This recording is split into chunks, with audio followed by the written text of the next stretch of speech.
Yes, I do. Hentai too. I have an idea. Get naked. What did you say? If it works, it works. On my wiener.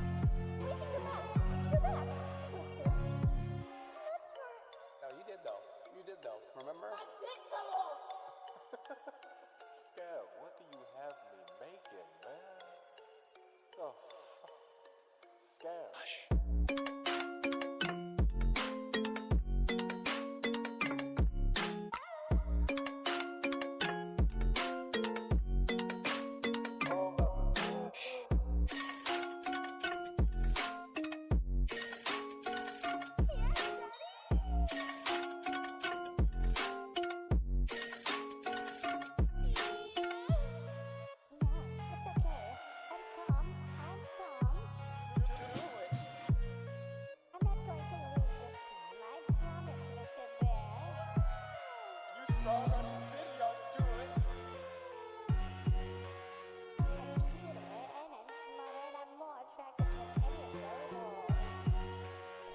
Giant horse cock. I'm sorry, the giant what? Fuck, do it again.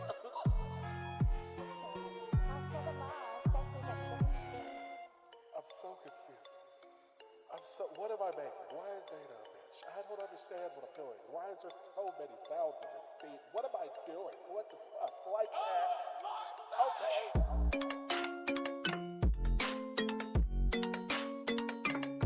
The fuck?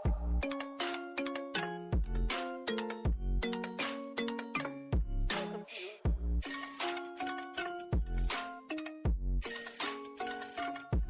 Drop.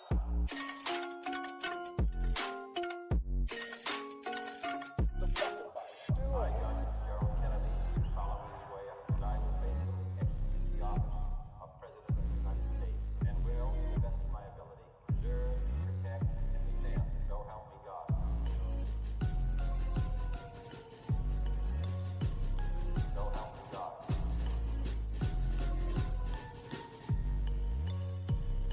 So help me God.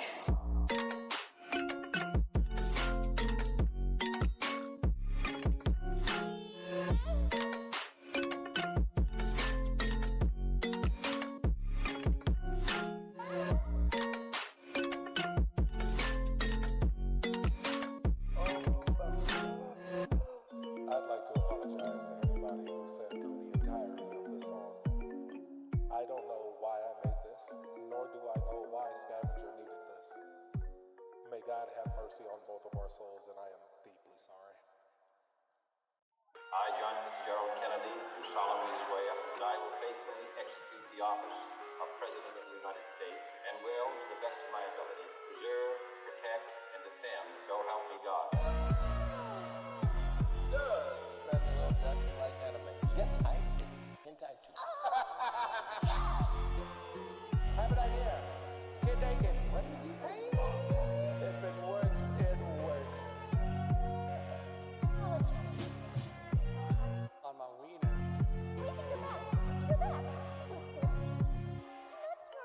No, you did though. You did though. Remember? Scab, what do you have me making, man? Oh, Scab. Hush.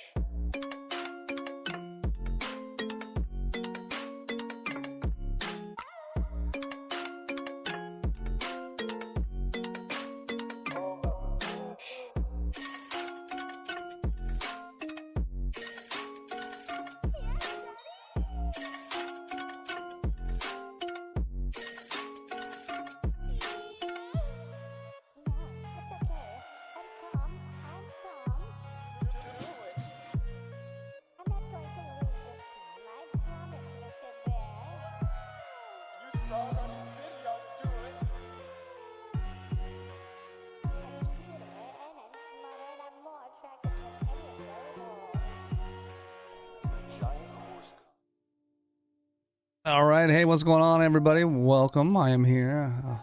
A little bit behind, but I'm here. As I said, I think I said in the comments or in in the community, whatever you call it, that I was going out with the family. I was having dinner with them, and we just got back.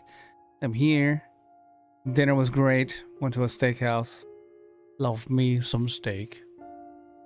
Had fun with my wife and kids. But now I'm here. We're playing Selene, Apoptosis.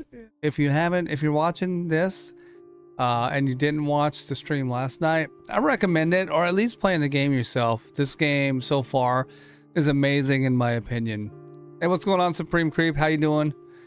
You are on time. You are on time. I'm late. You're on time. But I'm not too late. I pushed the stream back to 9 o'clock. That's what time it is. It's like almost 9:20 right now, my time. I pushed it back an hour because I knew I wasn't gonna be on time. Originally was gonna do it at 8 o'clock. Anyway, we're here. Gonna get ready. I had a Long Island iced tea with my dinner tonight, and that restaurant made it super strong. Long Island's not a girl drink. Is a Long Island iced tea a girl drink?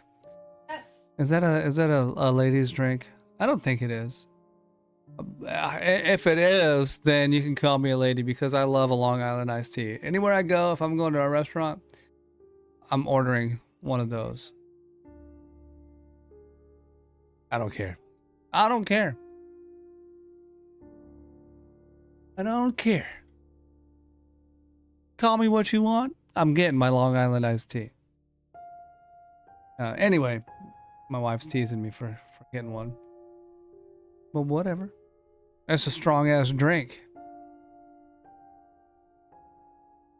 Yeah. Yeah, see, she's just saying that because she can't handle it. That what I just said doesn't even make sense. What's going on, Travis? How you doing? Travis Gaming's here. Welcome. As a matter of fact, Travis Gaming was one of the first ones to comment before I even started streaming. So like Travis was ready. Welcome to the stream. Welcome to the stream. Yeah. How's everybody doing tonight? I'm just hanging out a little bit, letting everybody flow in, take their seats, order their drinks, all that good stuff. Doing good? That's good to hear. That's good to hear. Hopefully I can read with a little bit of the edge, that drink just took the edge off a little bit. Hopefully I can still read. I felt like I was doing really good last night, which is not normal. I usually trip up over everything I'm trying to read. I have to do several edits when I'm doing like my regular videos. Doing great. Doing great. We're about to get into this. I'm gonna give it a few more minutes and we'll get into it. Any like crazy topics that have come up? This is something that I should know about and I should be just bringing up to you guys, but I'm asking you, anything come up? Anything you guys want to know about? You have any questions? Anything going on in the news? Nah, actually, I don't care about the news. I don't care about the news. None of it is ever good. There's never any good news. However, speaking of news, I don't know if it's news, but have you seen the Borderlands trailer? What do you think of that? What do you think of the trailer so far? You have high hopes for the movie, or are you like, oh yeah, this is gonna be a complete and utter mess?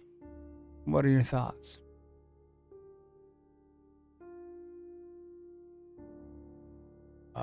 I think it's too soon to tell for me.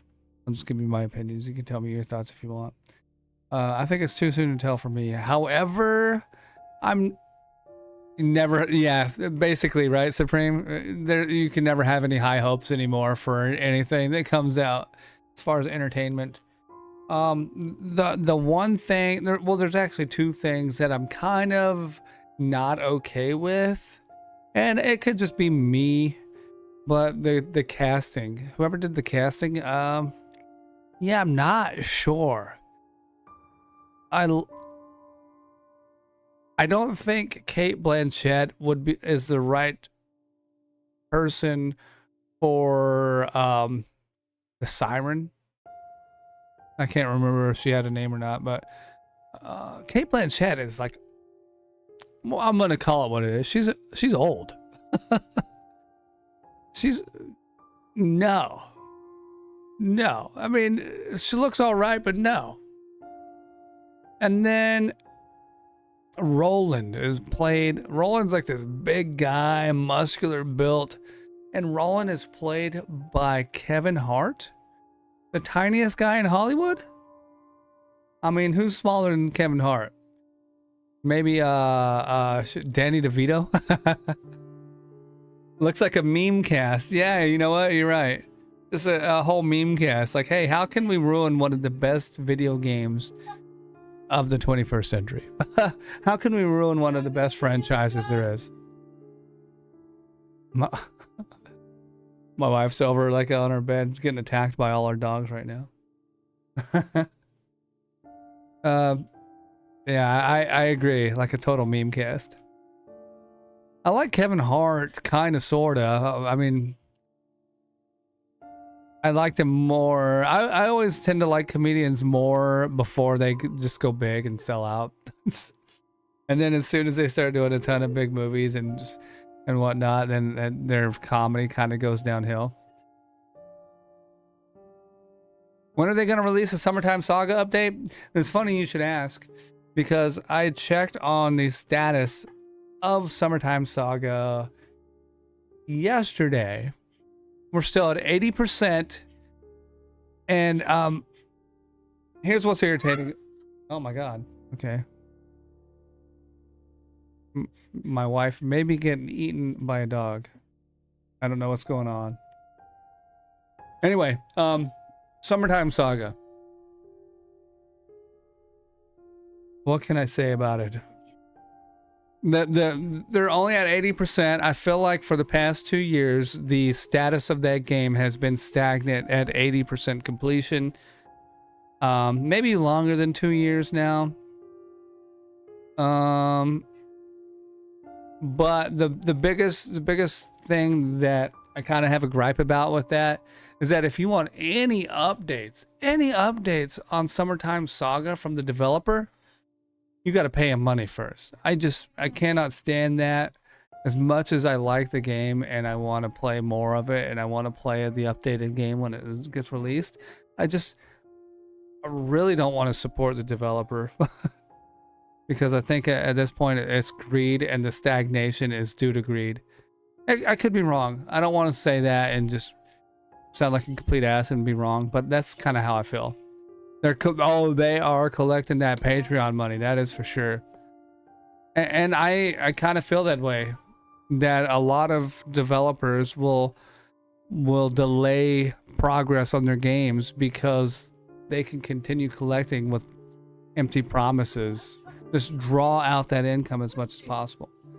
That's just my opinion, though, and I want to reiterate that it's my opinion, not fact. I haven't done any fact checking. I haven't done any research, so I could be completely wrong. That's kind of just how I see things from my perspective.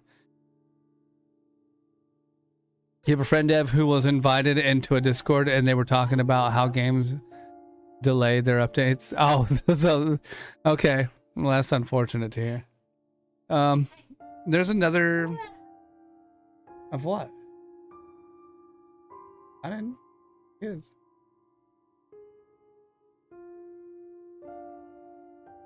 How about being a dick update? What are we still waiting for season 3? There's some games that have been updated and I just haven't played them yet.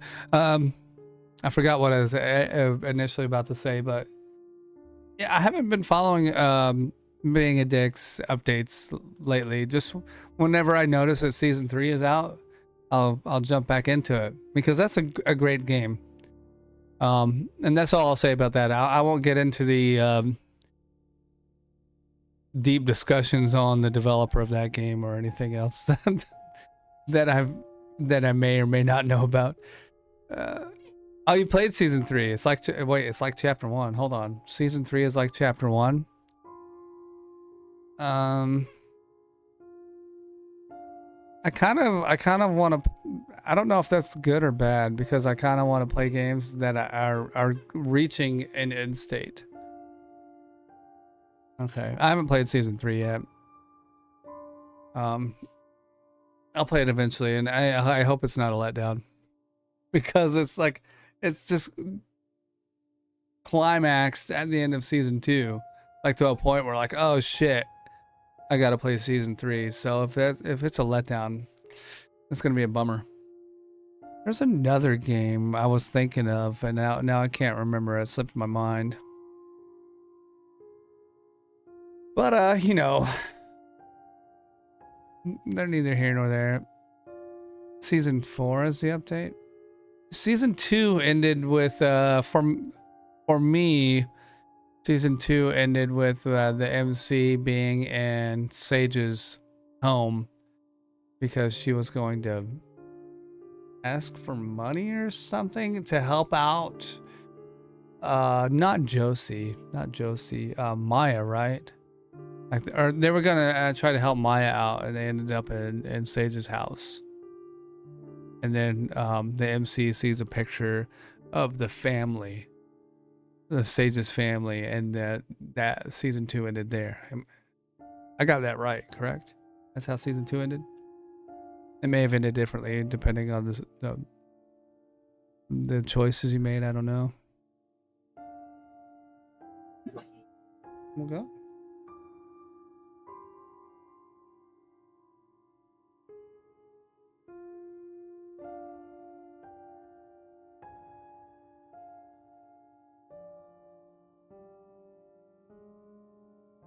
Okay. Yeah, I wanted to make sure I wasn't forgetting something. Season 3 is the what?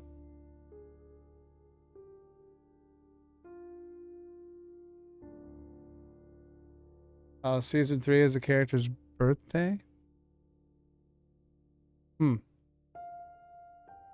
Oh, the other thing that happened in this end of season 2 was the MC's like ex-girlfriend showed back up at the dad's house. That happened too, right? Pretty sure that happened too. All right, but anyway, I think we've waited long enough. We've had a good intro. We've had a nice discussion. You guys ready to get into more Selene? Like I said, this game, as far as what I've played yesterday, is amazing. I'm really digging it. I hope I could do it as much justice as I felt like I did yesterday with the reading and everything. We'll see. We'll see. I have one headphone. I have one off my ear because I actually have an audience here today. My wife is in the background. She was not here yesterday when I started this. But now I can hear her and talk to her, or respond to her questions or whatever. And I can play the game. I don't know if it'll change like the atmosphere of the game, because this game has a great atmosphere. But we'll see. What's going on, Flaming? Welcome. How you doing, man? You got here just in time. You got here just in time. We're about to start. I think my wife's drunk. I'm gonna be honest. She had a few drinks.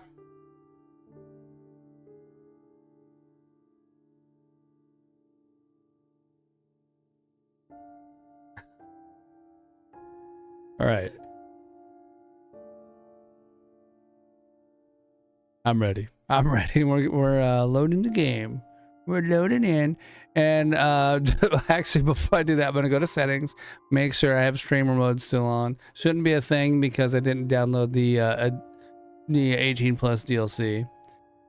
I didn't download it. We should be good. Now we left here with a choice. So Selene, or this mysterious woman, is on the windowsill. This game is free. It is free, Travis. It's free on Steam. You can check it out. However, the DLC is not free. So let's try to set what's going on here. This character has ended up on the windowsill. The main character doesn't know how she got there, but his wife is about to enter the room because she forgot something in the apartment, and we got to figure out like what to do. Like the wife already kind of suspects that maybe he's cheating. He's not, but she kind of suspects that she's found some dark hairs that aren't hers. He also got caught staring at this woman in the grocery store. We're kind of between a rock and a hard place right now. So yeah, we got to figure out what to do. All right. Okay, we can drag her away from the window, or don't come any closer. Here's what I'm thinking. I'm thinking this is gonna end probably pretty poorly either way we look at it. I could try to drag her away from the window and then get caught like holding her. Or don't come any closer but still get caught like with this woman in the room. Shoot, what are we gonna do here? It's kind of a tough one. Try dragging her away from the window. All right, Travis, we're gonna try. Let's try to drag her away. And I'm gonna have to tell my wife to not interrupt. Drag her by the hair. Okay, that wasn't a choice. All right. Let's see. I'm putting my headphones on. I can't listen to her. She's gonna throw me off. She's throwing me off. I'm gonna have to ignore my wife. Yeah. Oh, this may not go as well as last night. We'll find out. She means nothing to me. Well, this Selene. That's what we'll say when the wife catches him.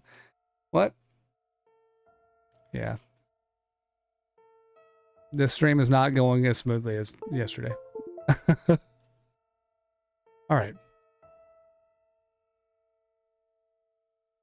I just dragged her away, or I think I'll drag her away, or I don't know. She'll stop right now. He will force some sense into her. Ethan rushed to the window. He was going to grab the girl's arm and drag her deeper into the room. Maybe he would have clenched her shoulder much harder than necessary. Maybe he would have? I don't know. That doesn't make any sense. Maybe he would have given her a hearty shake before releasing her. Or he's thinking of his options. But even in the state of frenzied rage, he did not intend to punish her. Let the police handle it.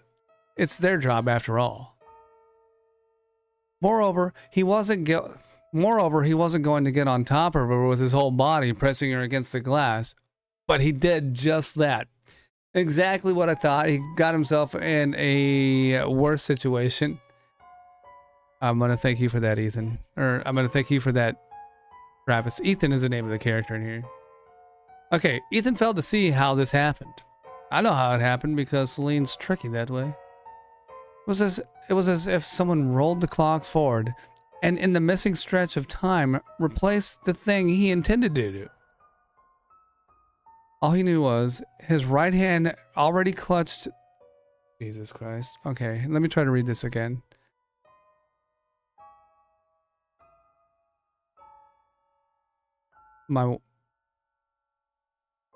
Alright. Try to regain my focus. All he knew was his right hand already clutches the naked boob of the damn bitch, and his left hand is propped against the glass. This does not look good at all, and his wife is here. Behind the glass, far below, was Hope. Wait, hold on a second. Oh my god. She's outside, and she's just seeing this woman from her apartment pressed up against the glass. That is upsetting. Ethan saw her face. He would give his all for a chance not to see her, but it seemed like someone lent him a pair of theater binoculars against his will. Yeah, and I think she saw him.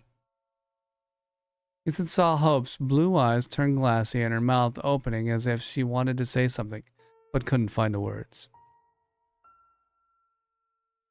You little shit.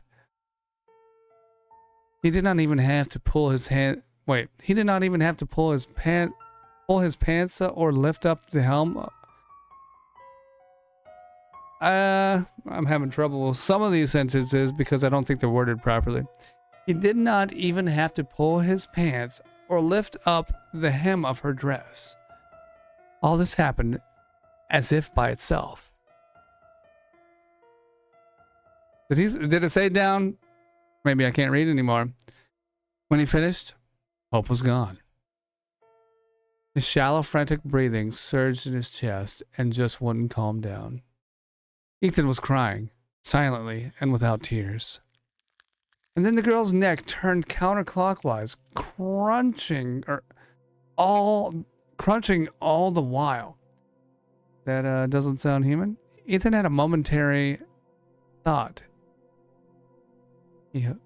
Ethan had a momentary thought he hallucinated. At this very moment, the girl's neck twisted again, and again, and again, and again. I read that too many times. Yeah, could you not look at me that way? The girl laughed.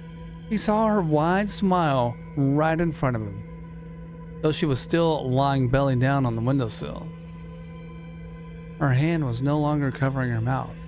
Ethan saw her teeth, long and sharp. Her bones crunched, her head spun, just like the regulator wheel on a camera. And her faces were switching one after another, grinning, all of them. 1, 2, 3. 1, 2, 3. The air got thick and nauseating. Ethan staggered. He knew he will either vomit or pass out, and wasn't sure what will come up, and wasn't sure what would come of it. Up until the moment the merciful blackness swallowed him whole. This is Catherine? Interesting. I haven't finished that game either. Catherine was a hard one, mainly because I suck at the puzzles. Alright. Then what happened? When he woke up, the horrible creature was gone. As soon as Ethan's mind could function again, he called Hope. I don't know how he's going to explain this one away. He had a good time explaining the hairs and everything, but those situations a little bit different. She did not answer. Ethan thought he could come over to her office, but eventually decided it would only make things worse.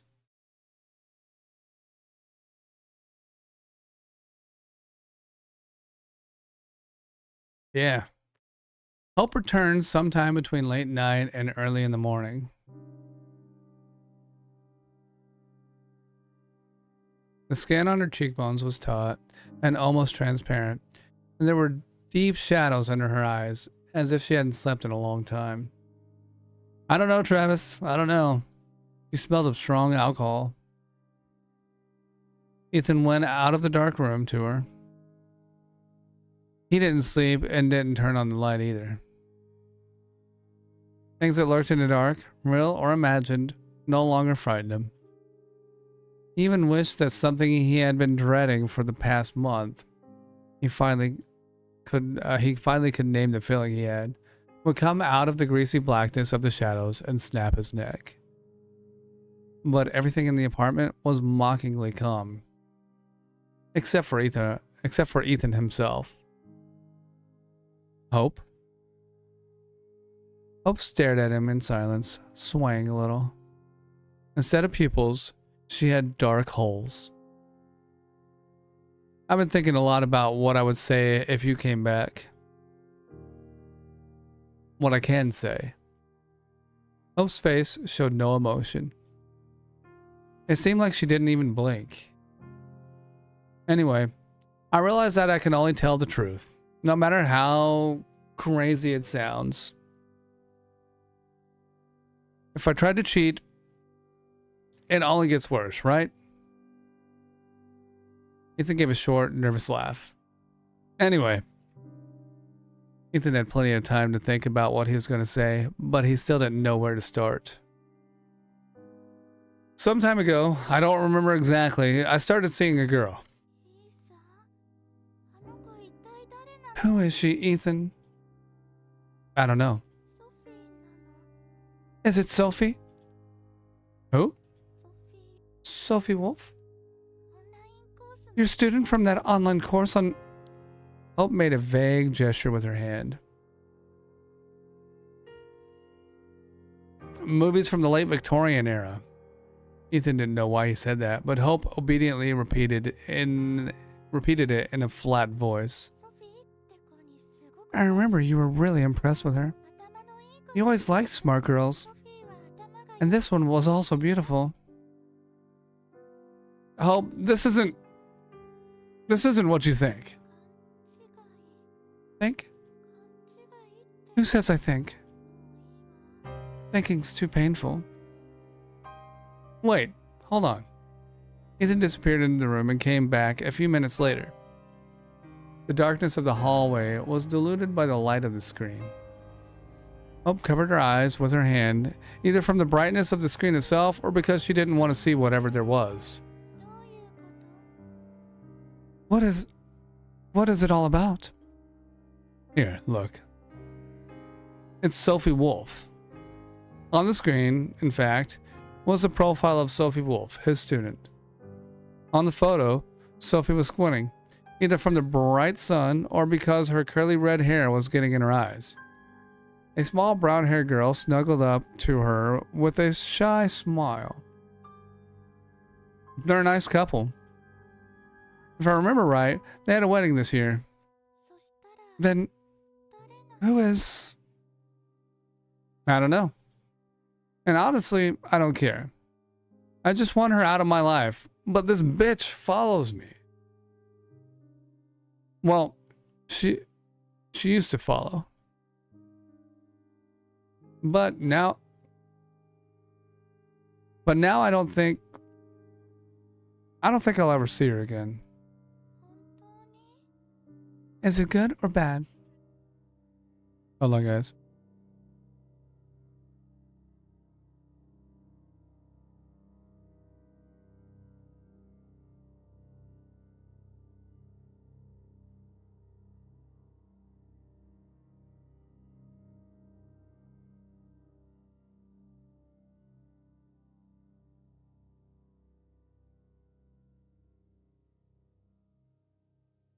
Hope, please. If you want to leave, I'll understand. But if you're willing to give me a chance, I promise I'll do my best to mend it all.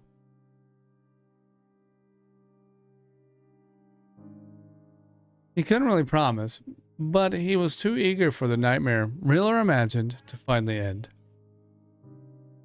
No more weird stories. I read that probably a little weird.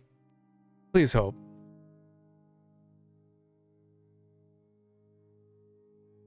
I don't need anyone but you.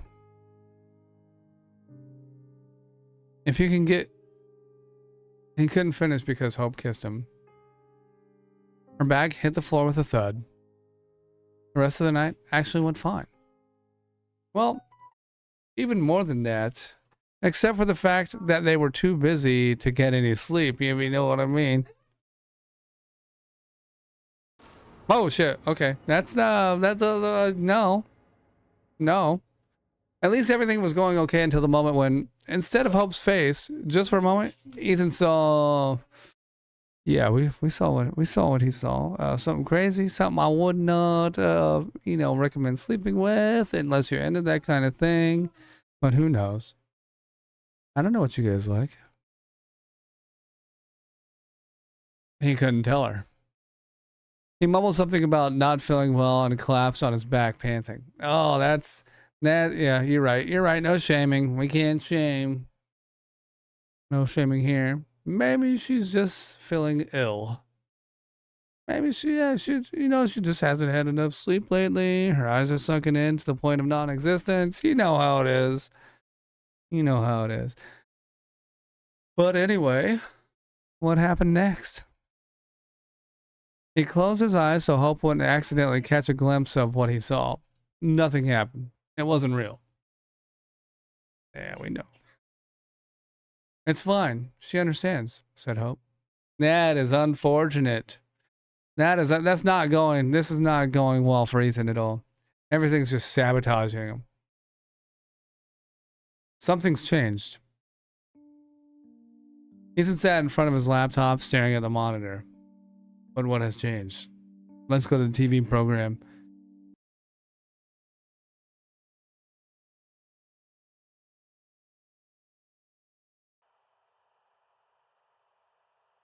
And let's see. I remember her face.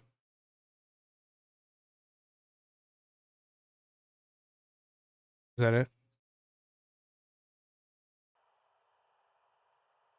Where's Timo? Now, Timo is the cat that Ethan had growing up. Let's look for him together. Okay. Maybe he's up in a tree chasing the birds. No, I can't see him. Maybe he's in the reeds watching the fish. No and no. Let's look some more. Okay.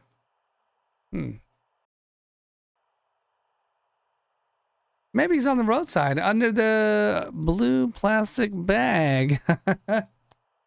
He might be. He might be. He's not there. He's not there. He's not there. Okay, I think he's there. We're gonna say that 1,000 times. I think he's there. The Conditions of Love. Are we watching a soap opera now? What have you done? I wanted to save you. Okay. I wanted to save us both. You fool. That's right. But I just can't lose you. It is too late. It's never too late as long as we have each other.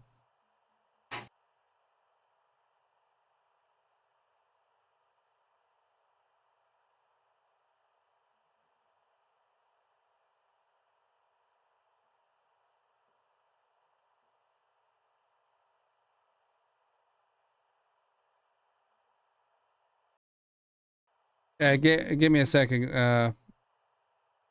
Unfortunately, or fortunately, I don't know. I have to take care of something real quick. Let's see. Boop boop boop boop boop boop boop boop boop boop boop. Unlock. Not now. All right, there we go. Exposition dumping TV shows. All right. Yeah, dude, I agree. This got some Max Payne-ish vibes to this, like soap opera thing going on.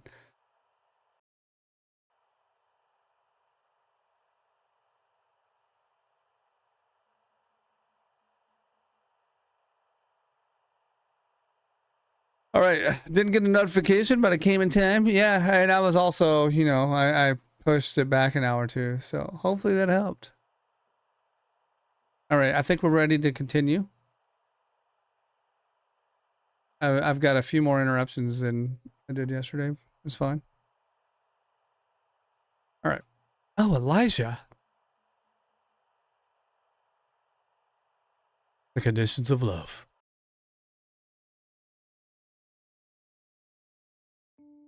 Okay.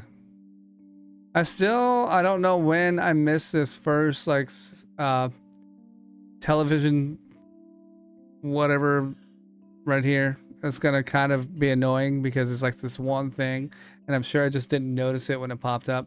Still gonna be annoying that I don't have that. All right, let's go over here. Something changed. April 24th. Nobody came to my birthday party except for my friends and Timo. Okay, that's all that's supposed to go to your birthday party.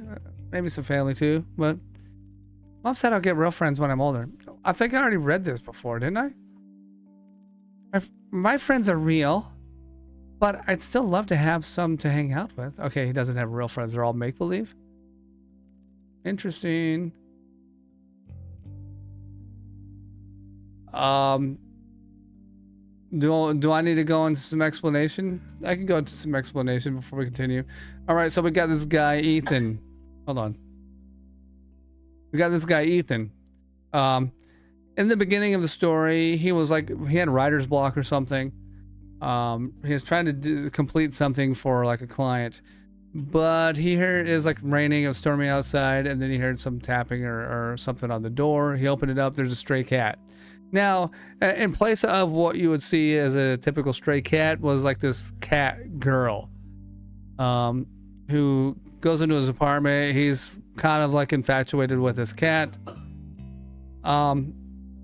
But then at some point in the story, it goes into this story about Ethan and his wife and this mystery woman who also looks like the stray cat he had seen in the beginning of the game. Now we're going through that. It seems Ethan may have some psychological issues that he hasn't really dealt with, or he hasn't, been treated for. So we're kind of figuring that out, I believe. And we'll see. I don't know exactly what's happening with this side girl or the cat, but very weird. And I think Ethan may be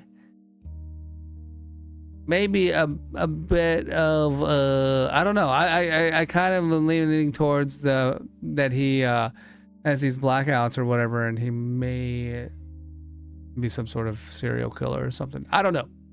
That's all speculation because the game's kind of been all over the place, and there's a lot up in the air right now, and we got to tie these pieces together. But I don't think there's a whole lot left of this game. Maybe an hour or two left. Because it's a very short game according to howlongtobeat.com, which I sometimes look at to see how long it's going to take me. But it takes me a little bit longer to play games sometimes. Especially because, I'm hanging out with you guys, chatting it up. You know how it is. All right. Anyway, he's right. I assume this is like a journal that he writes in. And this is from when he was a kid. It jumps back to like this journal entries from childhood. Or just memories from childhood. Okay, I guess I'll have to wait for a bit, to have real friends, I had a really weird dream today. Hope something is okay. Oh, and there are these blocked out words. I don't know what they are. I'll go and look for them. Okay, hope Timo is okay, I assume. So the words that are blocked out aren't necessarily bad words. I don't know why I wouldn't just say that. I should have closed the darn window. Alright. The concave muzzles of Persian cats stared back at him. The concave muzzles of Persian cats stared back at him. All that was required of Ethan. He had to call the cattery. A simple task, but Ethan hesitated. It was hard for him to get used to the idea of these pop-eyed creatures walking around their apartment. During the day, it'll nap it where it pleases, and at night, sneak into the kitchen and play with the shadows that move by themselves. And its eyes will turn into saucers of black and green, not familiar with that word, if the light reaches them. Ancient people believed cats could walk between worlds and see spirits. Looking at Persians, Ethan hardly believed they could even breathe on their own. And yet, in this, Ethan Harrison from the 21st century agreed with the ancient people. There was something sinister about them. In any case, he could call the cattery. For hope's sake. For the sake of them both. Since he had made the decision. So did he pick up some cats hoping to get hope back? Usually that doesn't work, I don't think. Or maybe he does have hope back. I guess he kind of does, in a way. Ethan had already picked up the phone and was about to proceed with the plan when he heard the key turn in the entrance door. Something about that wound him up. It was barely 5 o'clock in the evening, which was, in any way, very early for Hope to be back. If everything was fine, that is. Ethan closed his laptop and went out into the hallway. Is it Hope? For a long time, he couldn't say a single word. And when he could speak again, he only managed one question. What have you done? Hope's smile faded, and for the first time in the 4.5 or even 5 years they had been a couple, Ethan was glad of it. What has she done? Oh, she dyed her hair! In fact, there was nothing surprising about it. As with the new haircut and the new hair color, Hope looked unbearably, insanely similar to the creature at the window. Hope's lips turned white, trembling. Oh man, you made her feel bad because you asked her what she's done. This didn't help, did it? Any of it? You can't love me even now, right? Oh, that's not what's going on here. What are you talking about? Isn't it obvious? I see how you look at me. You're disgusted. You try your best to touch me as little as possible.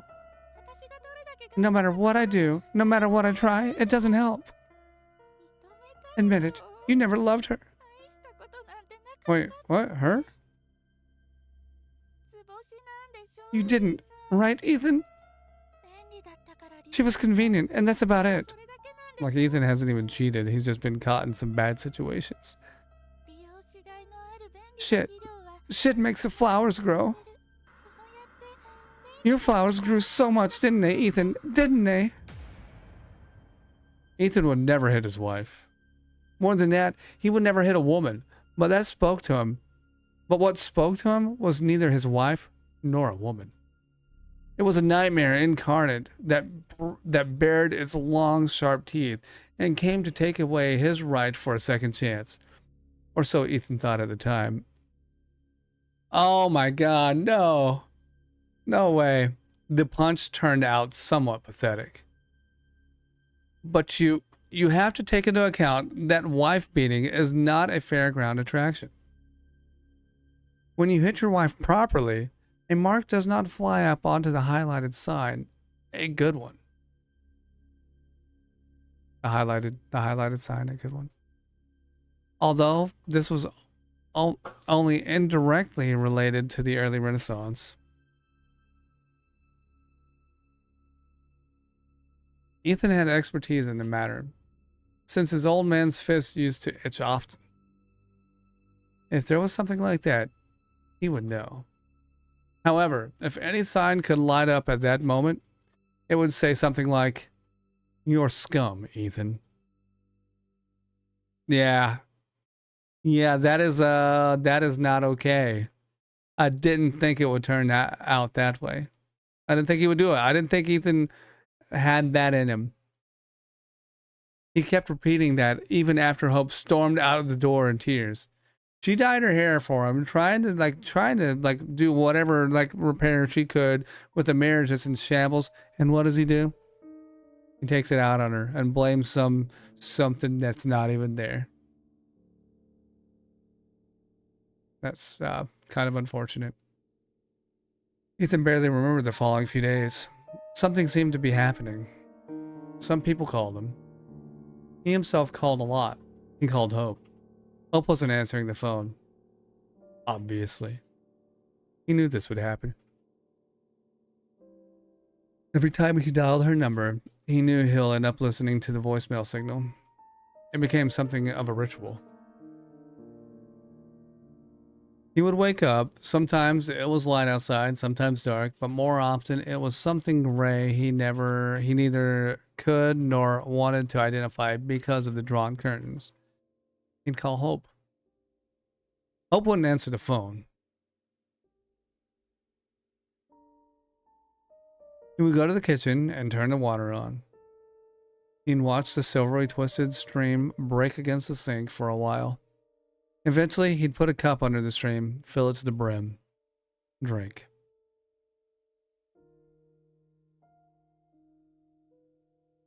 Go to the bathroom. Back to the couch, or the coach. It said coach, but I think it meant couch. It's too bad to be true. All this can't be real. Life can't crumble into pieces in an instant. Just collapse inwards like a wooden block tower. Ethan couldn't remember the name of that game. Once he and Hope went to see... It's too bad. All of this can't be real. He didn't do anything. Could it be that he didn't do anything? Or could it be that he didn't do anything? I think he did. No. He hit Hope. He hit her, and a red blot spread across her cheek. It was too dark to see, but Ethan knew how it goes. How could he do that? What happens now? What can happen now? What? These thoughts were like a bunch of needles he tried to swallow over and over. Sometimes he managed to briefly forget about them.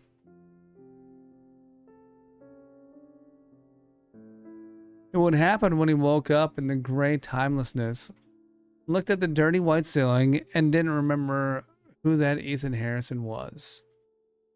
But the pain would always come back.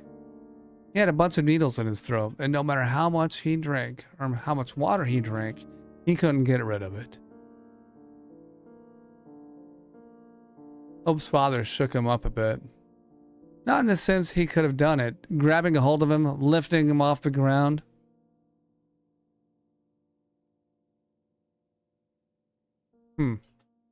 Hope's father was a tough man, and despite his age, he could have hit Ethan hard. Ethan was afraid of it, and at the same time, he wanted it to happen. That would have made everything easier. Yeah, I can see that, He just, he did something bad, and he kind of wants to be punished for it. Makes sense. Maybe even fix it all. Ethan was going over it in his head as he stared at the phone screen displaying a familiar number. He was awfully scared, yet he answered. It turned out Hope had asked her father to pack up for her. Mr. Merle's voice was flat, maybe even a bit uncertain. And worst of all, he wasn't angry. This plunged Ethan into despair. He couldn't get his redemption like this. However, the upcoming visit forced Ethan to gain his senses. It shoved him back into reality, like a stream of people pushing one into a crowded subway train. You know how it is with subway trains. He tidied up the place a bit. He shaved. He figured out what to say. Several times he rehearsed his speech in front of the mirror. And just before Mr. Burles arrived, Ethan left the keys with the neighbors. Simply put, he fled. Of course, he warned Mr. Merles beforehand with a message because he didn't have the heart to call. Ethan wanted Mr. Merles to pick up what he had to and get out as soon as possible. Mr. Merles wasn't going to help. That's for sure. He wasn't going to help, which meant he simply got between Ethan and his wife. Ethan was angry with Mr. Merles, like he was the source of all of the trouble. Anger was boiling up inside of him, mixing with cheap coffee and turning into caustic acid. There was nothing rational about this feeling. Ethan had plenty of time to think about it, to weigh it, to examine it under a magnifying glass.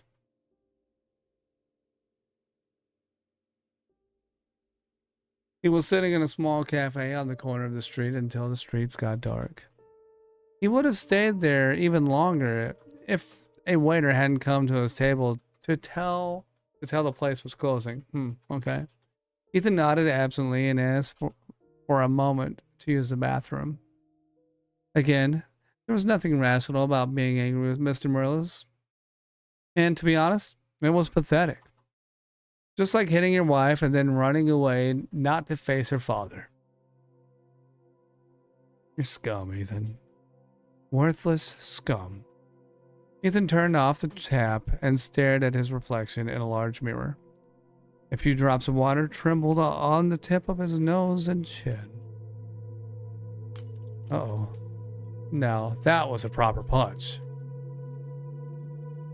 Sir, I'm sorry, but we... Sir? Are you okay? You have... Blood oozed from his split lip. Ethan wiped it with the back of his hand. Yes. Yes, I'm fine. Sorry, I didn't mean to keep you waiting. I didn't mean to keep you. He smiled. The fresh wound got swollen with blood again. The red blot spread across his face, just as it should. I think Ethan's going to start a fight club. Ethan didn't lie to the waiter. Going to the TV program again? As something has changed. The Secrets of Anatomy. Example 1. Example 2. Example 3. What are we looking at? Example 4. A ripe specimen. Tomatoes are definitely like a theme in this game. The screaming man is hiding here. Ductus, large word. See that?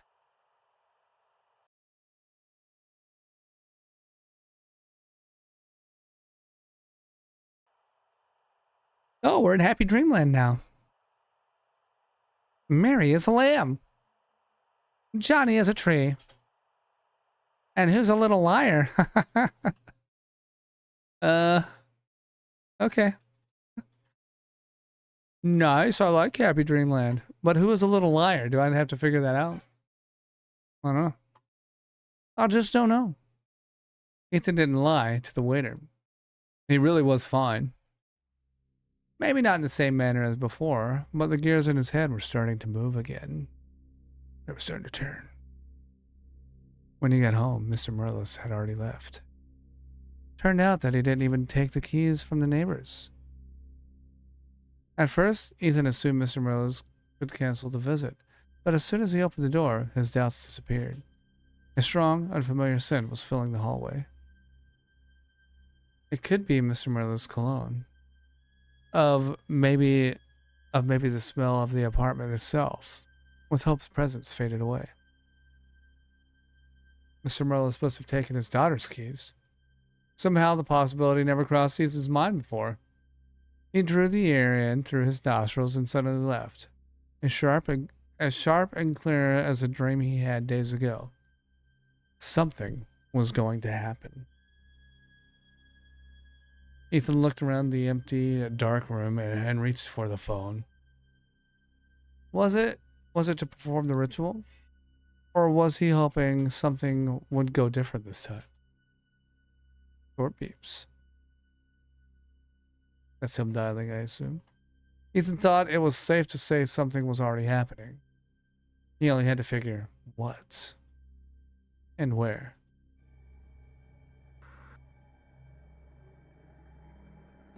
Something had changed in the picture, and it's not that Hope's favorite blouse is missing from the closet. If you find the difference, you win. Oh my god, oh shit. If you find the difference, you'll know where the gears are taking you. Oh my god, I haven't been paying attention to paintings. What is the difference? The hallway. Oh, there's a face in there. Pot-bellied bowls on the dresser, full of gibberish and dust. The kitchen. Oh, I saw the shadow again. There's some strangeness definitely going on. An uneven row of glass jars on the shelf. An empty coffee maker bearing dry blackness at the bottom. Spoons, forks, and knives. Some of them are really sharp. The bathroom. A mirror on the wall, and in the reflection, the closed door is open. No, not here. What about... Ethan licked his split lip. Yes, that's it. He has to check his email now. Ethan was looking carefully. Seemed like a lot of time had passed. His mailbox was full of various emails, but Ethan barely glanced at the names. He was looking for something special. And what was special about, say, letters from the agency that were gradually becoming more and more concerned? At some point, concerned turned into cold and aggressive. Ethan idly skimmed through the notice of contract termination. Not what he was looking for. He started with the oldest emails and scanned the list all the way to the top. Nothing. Maybe he's looking in the wrong place. Maybe there's just nothing to look for. No. Something has changed. Something is happening. He only has to figure what and where. Ethan got so close to the accurate answer to those questions that the light of new knowledge could have burned out his eyes. What could it be? At the top of the list was an untitled letter. Maybe Ethan missed it the first time. Or maybe it just wasn't there before. The sender was the same writer Ethan had volunteered to help, completely free of charge. Ethan's lung turned into a deflated pool ball. He clicked on the name of the letter without a name. Okay, I made sure I read that right. Of course, the letter actually had a name. Mail clients carefully add untitled to the empty line, just in case you're losing it when you type your email, because something got out of that open door in the bathroom mirror. Something got out of the open door in the bathroom mirror that was actually closed. Oh my god. The poor guy begged Ethan to come. The mail said he couldn't sleep. He was scared, exhausted, and didn't know who else to ask. Something will get him very soon if he won't figure anything out. They're both trying to figure out the same thing, just in case you guys aren't sure. And they're both going crazy for it, it seems. He didn't know if this was related to work he was doing. He didn't know how to drive away what had settled in his house. He only knew that something enormously hungry was looking at him from the darkness. Alright, where are we at again? We're at another journal entry, it seems. You know what I mean, right? Ethan knew. Okay, that was actually, I think, the guy he's corresponding with. And Ethan knew. By the time he finished reading the letter, Ethan already knew what he should do. Don't interfere. Answer the call. Are we going to answer the call? What do we think? Should we answer the call? Should we try to help this guy out? I mean, I feel like we're already, I feel like at this point, if we're looking at this from like a movie perspective, Ethan's in too deep. We got to keep going deeper. We got to get to the bottom so we can climb our way out. Right? I think so. Answer the call. The acquaintance didn't know if it had any relation to the work he was doing. I wouldn't, but I did. But what about Ethan's work? Could his research shed light on what lied dormant in the dark and awaken it? Was it Ethan's avid curiosity or the question that teased its appetite? Which one was cursed, the chicken or the egg? Ethan was angry. Angry as hell. He wanted to end it, all of it, once and for all. He wanted to face his fear, even if the fear was no longer his own, even if it was crawling through the wires and climbing communication towers to breathe out its noxious spores into the air. That eyeball opened. Ethan was angry, but also terrified. What he wanted to think was a delusion took root and grew stronger as he tried to deceive himself. It was an hold on. I tried to say that word without fucking it up, but I did it anyway. It was as incorporeal as the email in his mailbox. Yet, at the same time, as real. Ethan wanted to face the fears so that it would take a shape and a name, a box in which that fear could fit. Maybe he couldn't. Maybe he could have dealt with it.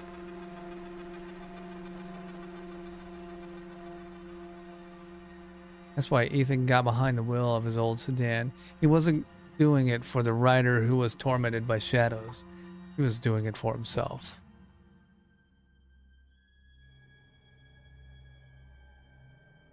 In the email, the acquaintance described in detail how to find his house and how to get inside. Too much detail, as if he had already resigned to his fate. Okay. Something will get him very soon, and he won't figure anything out. This is just a notice, Mr. Harrison, a notice of life termination. This happens when you look into the abyss for too long. But looking isn't enough, is it? You shine a flashlight into it, throw stones, and whistle frantically, like a vandal who managed to get into an abandoned house. You're excited and terrified, and then only terror remains as you realize the door has slammed shut behind you and the handle won't budge.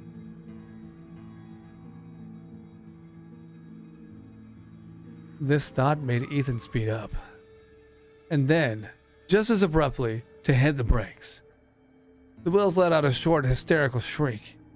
The car swerved and stopped on the side of the road. The blood was pounding in his ears. Ethan's breath came in short gasps, his eyes searching blindly in the dark. After calming down a little, Ethan pretended. Who was he trying to fool? The night road was empty. He was examining his navigator, but there was but one thought in his head. What is he doing? What the hell is he doing? Seems like he asked it out loud. There was no one to answer. It's not too late to turn back. Turn the car around, go back to the city, to the apartment, lie down on the sofa and sleep. Sleep until morning comes. In the morning, he will call Hope again, and the thought was cut short. Actually, it didn't lead anywhere from the very beginning. It did end. The truth was, he had no place or reason to go back. He wanted to go back to the past, and that task was beyond him or his old Toyota. In the present, he had nothing left but the granite gray road ahead and the decision to go. If he hurried, he might still be able to help. We're going forward. The car slowly took off. The rest of the way, and there wasn't much left, Ethan was thinking about his acquaintance. Or were they friends? Probably. You don't take acquaintance for a journey to the bottom of the abyss, do you? Ethan was thinking about his friend. How long he'd been awake in particular. It had been, Ethan glanced at the phone in the open glove box, quite a long time. A month or so, judging by the emails. How long can a person stay awake? The question followed his car silently.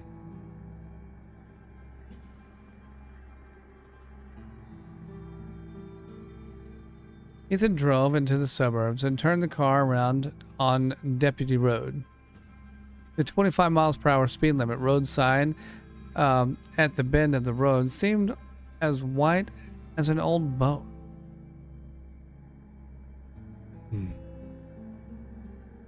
It's pretty white. Ethan turned down Sycamore Street. The lawn in front of House 8 was overgrown with tall grass. So tall, as if it hadn't been touched for... How long can a person stay awake? Ethan thought it was probably the rainy weather. He didn't remember much of the past week, that is, but he was pretty sure about the rain. Even now, the ground was still damp and springy underfoot. Yes, it must be the rain. Humidity makes grass grow faster. When he got out of the car, a shadow detached from the trees near the house. Ethan stiffened, then eased a moment later. The feature quickly walked away along the narrow concrete path. Just a passerby. Ethan watched him go. The concrete beneath his boots gave way to gravel. Ethan walked past a sprawling hemlock covered with rosettes of small white flowers. The bush reached up to mid-thigh. All the windows were dim, no lights anywhere. The house stood a little way off, dark, quiet, and still as the night itself. Almost like the house was slumbering along with its host. For a moment, Ethan felt stupid and was about to turn back to the car, but he stayed after all. He was invited. No, not that. He was called for help. Maybe he and his friend got a little too stressed, and that's all.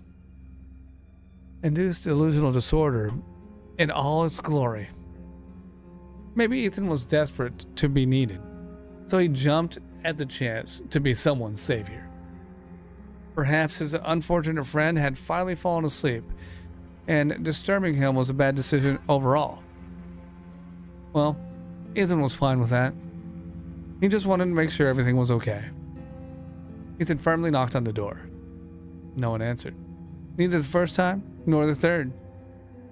No lights came on in any of the rooms, and there was no sound behind the door. One of the windows on the second floor was open. Ethan moved away from the porch and tried to take a better look. No movement. The house was asleep, and its sleep resembled torpor. Ethan himself came to think he might be dreaming. But if two people shared the same dream, is it any different from reality? Slowly, as if that reality was a dream, Ethan went to the flower tub the letter had mentioned and took the spare key from his hiding place. Just as slowly, he returned to the door. The key rattled 3 times in the lock, and the door drifted inward into the darkness. Things are about to get crazy. At the top of the stairs, leading to the second floor, there sat a cat. Ethan tried to call out to it, but the cat didn't move, still watching him with bright, round eyes. Ethan plunged into the darkness of the house. The darkness and the stench, which were almost one and the same here.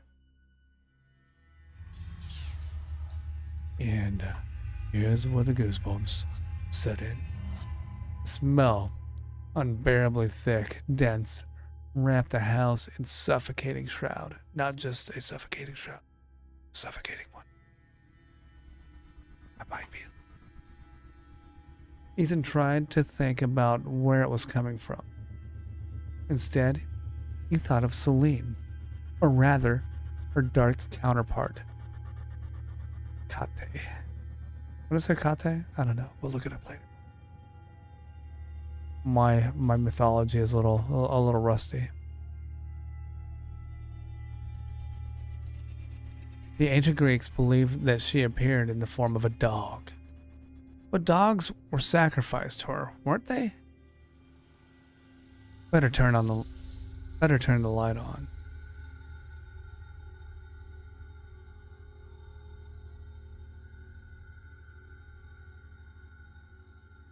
It was really better to, but Ethan couldn't gather enough courage to do it. Dogs are the natural enemy of cats. Light is the natural enemy of darkness. Life is the natural enemy of death. And what wish could be more natural than a wish to destroy your natural enemy? Ethan stumbled over something. He looked down. A hand was peeking out from behind the kitchen counter, blackened and swollen. Of course, Ethan would have seen more if he had a flashlight. Somehow, Ethan wasn't surprised. as if it's him, not his friend, who had long ago resigned to his fate. You have received a notice of life termination. It suddenly dawned on him. Madness, curse, and death were contagious. And this is not a Dark Age superstition, but an actual law of reality. Selene, Kate, Artemis, madness, curse, and death. Here lies the accurate answer, as accurate as it gets. The answer has 3 faces, and he himself wished to look into each of them. Ding. Sound of glass breaking in the hall, but it wasn't a window collapsing. The light bulbs. Someone was smashing the light bulbs with a bat, one by one. The sound was getting closer. Ethan closed his eyes. Good night. What the... Ending 6 out of 6? Ending 6 out of 6? What is going on? We didn't figure out anything. Okay, finish the gig. That's unfortunate. Do the last choice. Exactly what? That is not the ending I wanted. I want to know the answer to the question. So there are 6 endings.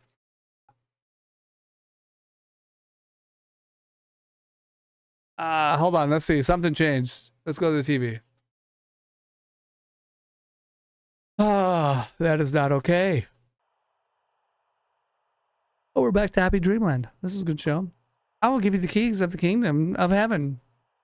Whatever you bind on earth will be bound in heaven, and whatever you loose on earth will be loosed in heaven.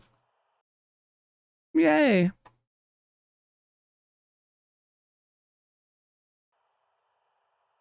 And this is the first time I played through the game. The Hans and Sam show? What do you do when you're feeling lonely? I don't feel lonely. What do you do when you feel lonely?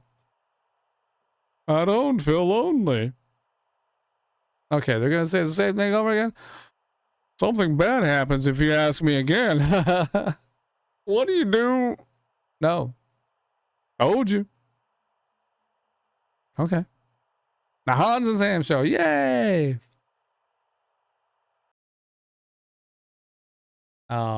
Interesting. A little bit interesting there. A little bit. The Blue Lights Hotel. All right, let's watch this show. We welcome your stay for a moderate price. That's it. Okie dokie.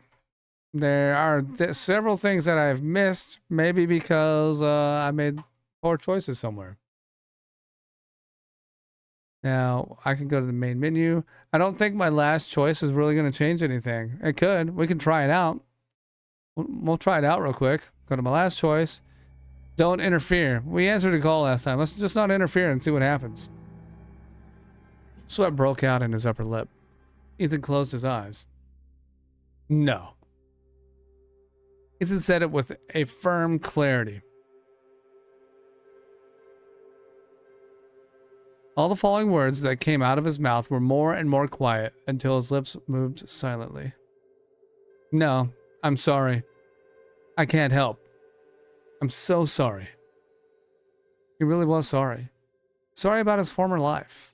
Sorry for himself, desperately to the point his stomach clenched with a painful spasm. Sorry for Hope. Sorry for the poor rider who was being dragged deep into a cold vortex of darkness. But what could he, Ethan, do against that darkness? He failed. Maybe he had the skill to get the answers required, but they were buried too deep. In that depth, the water turned pitch black, and there were things in the blackness Ethan didn't know the names of. Didn't want to. He took a deep breath, as if he was actually about to dive. Then he deleted the email. The letter with the title Untitled disappeared into the dark vortex. The frantic, terrified pleas for help were erased, leaving no trace, as if they had never existed. No, it's not like that. Hope once told him, it was a bad time for Ethan to recall those. The information on the internet doesn't really disappear after you click delete. Most often, it remains somewhere on the servers, and you just lose access to it. You turn the mirror to the wall and pretend like it's your fancy. There was nothing wrong with the reflection. In that case, the silent scream didn't vanish. It was now trapped. Trapped where no one could hear it. I'm so sorry. Ethan covered his face with his hands. The mirror on the wall of Ethan's dark bedroom was reflecting a closed door.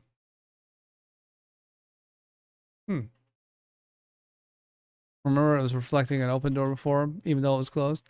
Ethan and Hope got an official divorce 3 months later. They never talked about everything that happened. But what actually did happen? Over time, the horrors you experience get erased from memory, fade, weaken. Such are the defense mechanisms of the human psyche.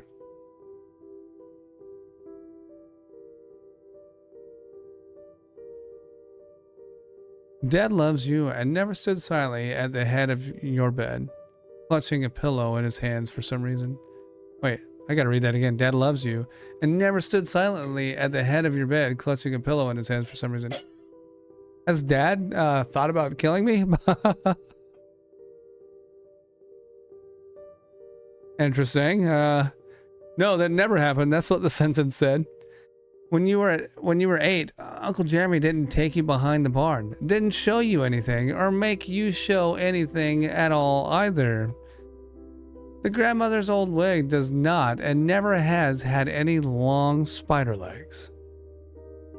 Ethan's psyche had notably suffered, but it was playing by the rules still. He wanted simple, coherent explanations, and he knew where to get them. Dr. Laura Stein was an island. Let's read that again. Dr. Laura Stein was an island of clarity and sanity, and the horrors, as Ethan has discovered, faded from memory much better if you break them down into phallic symbols. Okay. Ethan wished he'd started therapy sooner. Who knows, maybe the most of the nightmares could have been avoided. The police never figured out what happened, but even the clumsy versions suited Ethan much better than what he remembered. What he allegedly remembered. Week after week, Ethan felt like he was gradually recovering. Of course, he had to give up his career as an independent consultant in favor of a more predictable office job, but at least he had the money for proper therapy. And at some point, a small incident happened. Dr. Stein introduced an electronic registration system. As it goes with electronic registration systems, something went wrong on the second or third week. It turned out that 3 people had an appointment at the same time: Mr. Quinns, Mr. Harrison, and Miss Merlis. The meeting felt awkward at first, but the tension faded surprisingly quick. By mutual agreement, Mr. Quinns was the first to go to Dr. Stein's office. Ethan and Hope were left alone on the couch. They were both smiling, a little tense, but overall happy. Since they met like that, they decided to go out for coffee and talk about various things, because they hadn't spoken in a long time. Then, at some point, they decided to hold hands. The next day, they were hardly keeping their eyes open, because they only managed to sleep for a total of 3 hours. And that was inevitable. As in a relationship, you always have to sacrifice something. Who was that? Hope leaned over the arm of the sofa and looked at Ethan curiously. He shrugged. A literary agency, one of the few I haven't disgraced myself in front of yet. They're looking for enough of a boring guy to be their historical consultant. The working schedule is something about a whole day and most of the night, 7 days a week. So what did you say? that I'm a happily employed office worker, and I heartily enjoy cooler water. Are you serious? Ethan, don't be silly. We both know this is your true calling. I understand this kind of work takes a lot of time, but you could quit the office job and... I could, but I don't want to. It's my turn to bring the mammoth to the cave. What about your calling? I know well enough how hard you worked to make this startup of yours survive. Who will make the homeless cat tender if not you? Oh wait, who will make a homeless cat tender if not you? Okay, she wants to take care of animals. I thought he was talking about like a dating app for cats. Well, actually, there is quite a variety of animals in our database. You'd be surprised. Recently, someone has booked a mini pig. What is a mini pig? Oh, like a little potbelly type pig, maybe? A mini pig? Like an actual pig, but portable. Oh wait, no, that's what Ethan said. Like an actual pig, but portable? Yeah. I think I've seen those on some YouTube videos. Well, kind of. The mini parts just stands for just 100 pounds instead of a good 600. A 100-pound pig is still pretty big. People get crazy over cute piglet photos and think this is it, but in reality... Wait a minute. Don't try to change the subject. I didn't even think about it. Wait, I didn't even think about it. I keep getting him confused. Hope sighed, frowning. I don't want you to give up on your dream. I'm not giving up on anything.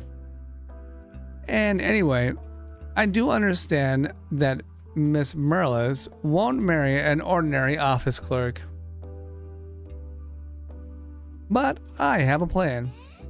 Oh, come on. A sofa cushion slapped against Ethan's cheek. Hope tried her best to look serious, but she was too pleased to pull it off.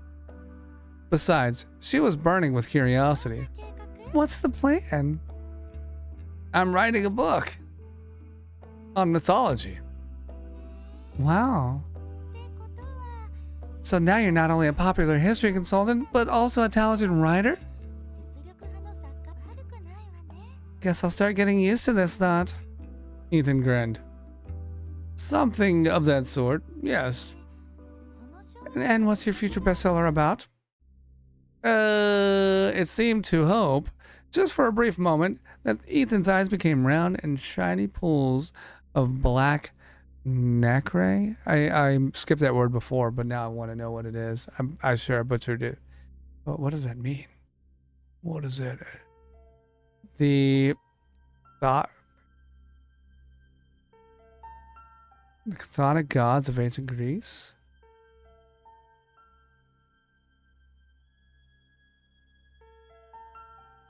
Oh shit, hi. Gross. Hope and Nightmare, ending 4 out of 6. So we think this one ended happily, but we know there's more to be had. There's more that's going to happen in the future, which is not a part of the game. We just know that he's going to go down the same dark hole and probably meet the same fate. And I don't know if this changes, but at the Blue Lights Hotel, do you want to go back? What? Is this the same or is this different? Something changed. What is it? No, nothing changed. Well, let's see what changed. Maybe this is a different TV show. Could be. Could be. Oh, the light from a single source is split with a half-slivered mirror. The resulting beams are each reflected by a series of mirrors. We expect them to combine at some point. I'm not saying it's safe. All I'm saying is... I guess we're not talking about it.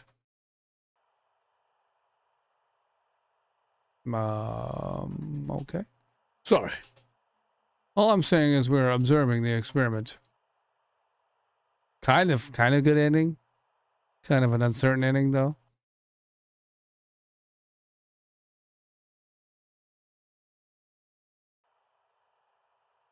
And back to Happy Dreamland. Fear not the devil, but the God, for he walks among us, and his eyes are hungry. Interesting.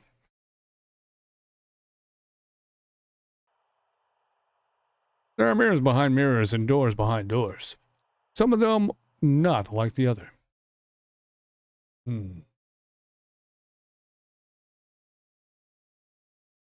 Ah. Uh-huh. Did I get all of the stuff? No, I didn't get all of the stuff on the first page of the TV guide, nor the second page. And I got nothing on the third page.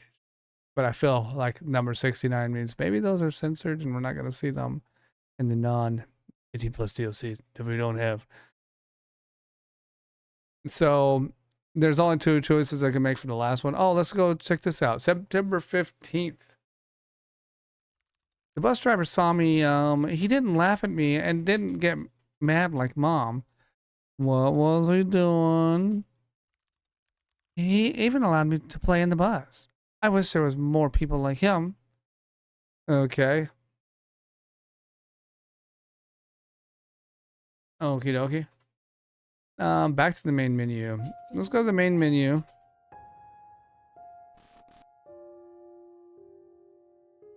There's one thing I want to try before we wrap up this stream. We got 2 endings. I think that's pretty good.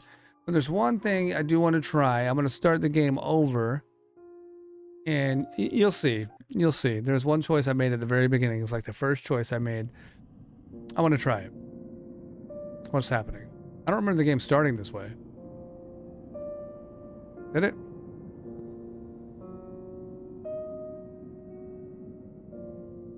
What? This game is starting a different way. The forming of God, the construction of angels. Have we seen this before? This game's starting differently. Or is that the end? What? What's going on? The sound was driving him crazy. Monotonous, muffled thuds were resonating throughout his head with dull pain. I don't remember the sock puppets being at the very beginning of the game. It may have changed. Something has changed. The pain wasn't too strong, nothing unbearable, but that sound. More than anything else, he wanted the sound to just stop. Thud. Nevertheless, the knocking sounds didn't end. He knew it well enough because he himself was their origin. Thud. Thud. Thud. The nose of his slipper was hitting the rear of his desk over and over again, like a huge fluffy moth frantically ramming against the window glass. He wanted plenty of things. He wanted to pay the rent in time this month, not to displease his landlady again.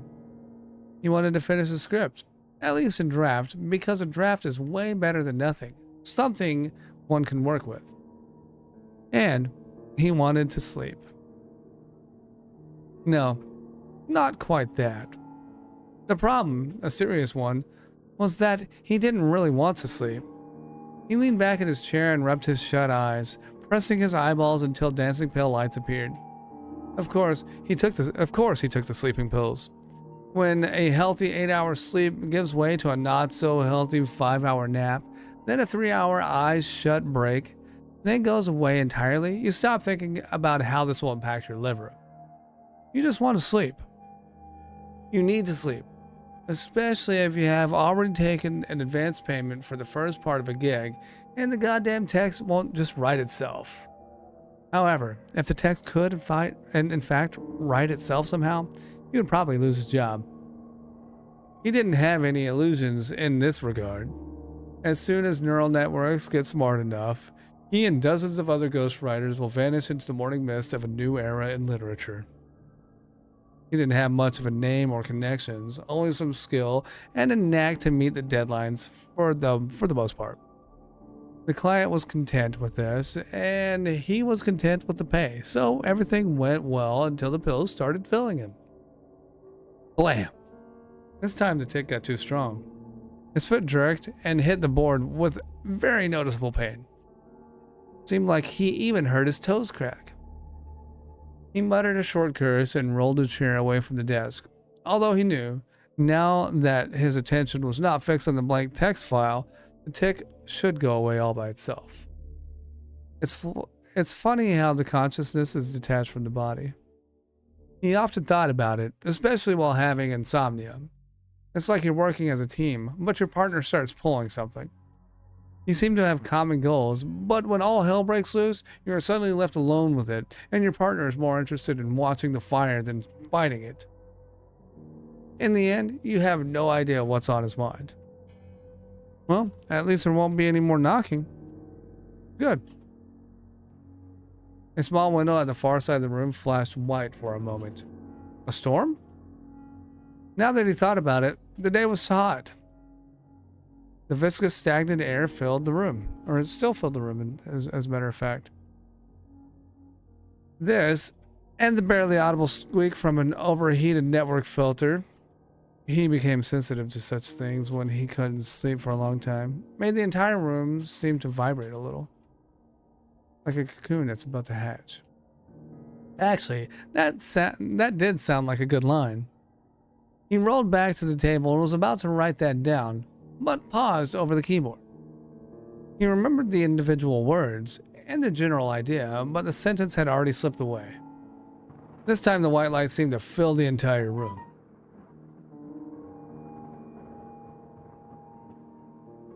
Then a thunder followed, resembling a low gut roar of something large and famished. Good Lord. He called to God way too often for someone who never goes to church.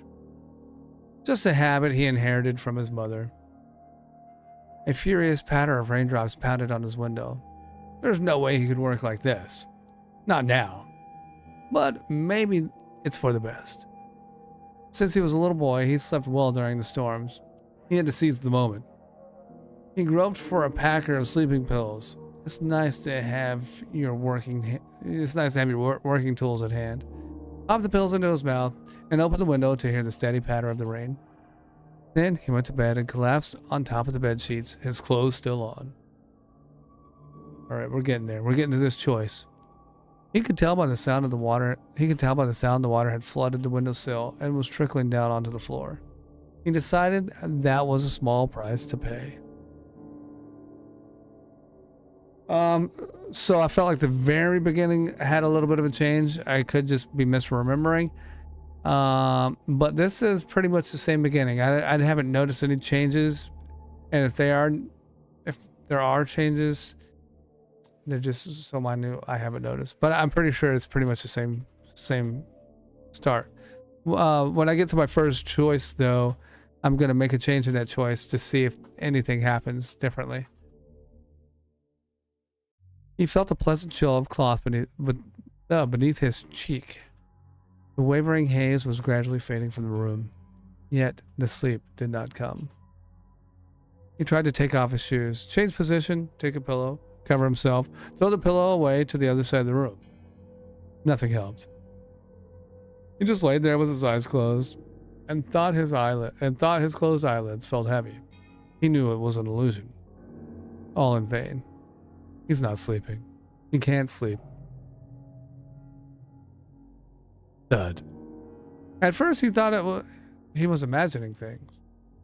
Thud. Thud. Thud. Sometimes the knocking paused, but it never stopped completely. The sound came from below, from the first floor. Something was banging incessantly on the door. Insistently. And with each thud, he could feel the rage building up like a tight knot of pain around his stomach. He is trying to sleep. Is it really that hard to just leave a man alone? At least at night? At least in the house that he pays for, specifically so that no one would bother him? He opened his eyes easy, just as he thought, sprang to his feet and ran down the stairs. Something was boiling inside of him. Halfway to the door, he took a turn to the cupboard and pulled out an old baseball bat. He wasn't likely to use it. He asked himself if he would as he reached for the door handle. No, he certainly wouldn't, but he's angry and he wants the night guest to learn it. What the hell? The rain was still pouring, or rather it was actually getting stronger. As his mother would say, and the floodgates of heaven tore open. His mother used to say a lot of things. That was on the list of reasons why he had to rent this overpriced house where anyone could start banging on the door in the middle of the night. A cat, for example. What the hell? He said it again, this time aloud. The cat was standing on his porch. She looked like a purebred British Shorthair in all respects, except for the color. Aside from the smoky gray head, it seemed as if she was dropped into a vat of white paint, while her lower part was dipped into a black one. Wet fur clung to her small, rather skinny body, dripping with water. The cat could have probably slipped into the house as soon as the door opened, but instead she froze, as if waiting for the host to say something. Let her in or refuse. So this is my first option. The first time we let her in, what happens if we just don't let the cat in? Will this change the whole story? I'm just going to see where it goes, but we're not going to get too deep into it, okay? We're just going to see. This isn't a house. Maybe he pays for it, but it's not his house. And even if the house was his, would anything have changed? It's easier to put the blame on the landlady.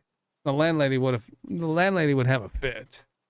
And he would have to find a new hole to crawl in and forget about the deposit too. But was she the real problem? No. The problem was that he couldn't even take care of himself. Taking care of someone else is a much bigger task, even if it's just for one night. No. I'm sorry. I can't let you in. She must have shaken her head to dry off, but he thought she nodded. I understand.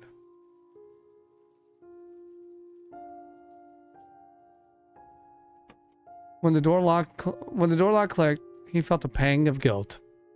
Did he do the right thing? He had no answer. He should have put some bedding for her on the porch, he thought, but a sudden wave of fatigue swept him off his feet. He somehow made it to the living room and collapsed on the couch. The body, too light and too heavy, fell through the upholstery fabric and felt the felt layer, the roll of compressed springs, the wooden frame. He kept falling into the pitch blackness until it closed over him like a smooth dome. He wasn't dreaming. He wasn't dreaming.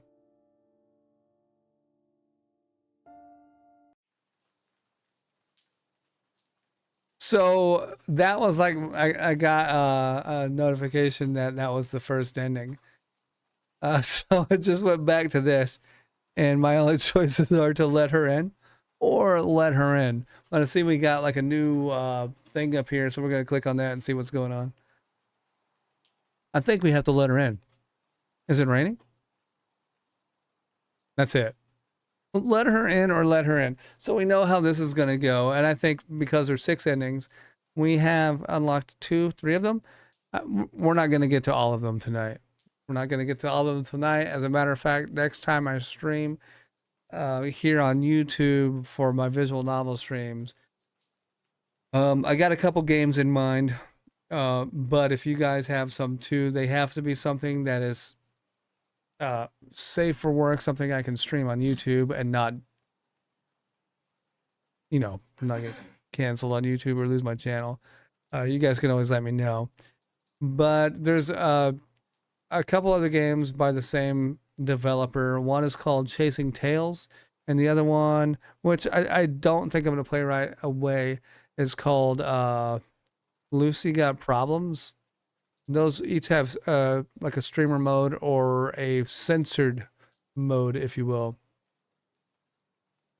Yeah, I got to on on these games on YouTube. However, there is something else I wanted to go ahead and I'll say announce, but it's something I wanted to do before, and I've kind of mentioned it before. But towards the end of March, early April, I'm really going to start hitting this hard.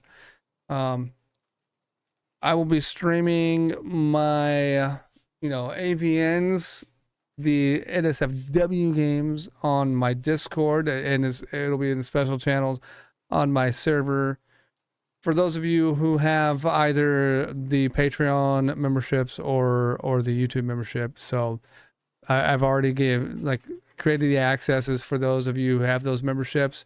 That way, you can be a part of those streams. They'll be uncensored and everything. I'll stream games. Hopefully, I can stream and be as fluid as I have been in this visual novel playthrough. Because usually, like I said, I stumble over my words a lot. And hopefully that's not the case. But yeah, if you have your Patreon membership or a YouTube membership, you will be able to get in and do that and be a part of that. Supreme, I think you're good. I think you already meet one of those two criteria, and you only need to meet one.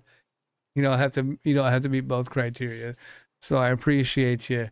You'll be one of the first ones in. But yeah, that'll start. I wanted to start like immediately, but I know like in the month of March, I'm going to be very scarce as far as putting videos out because I'm moving. I'll be in the process of moving.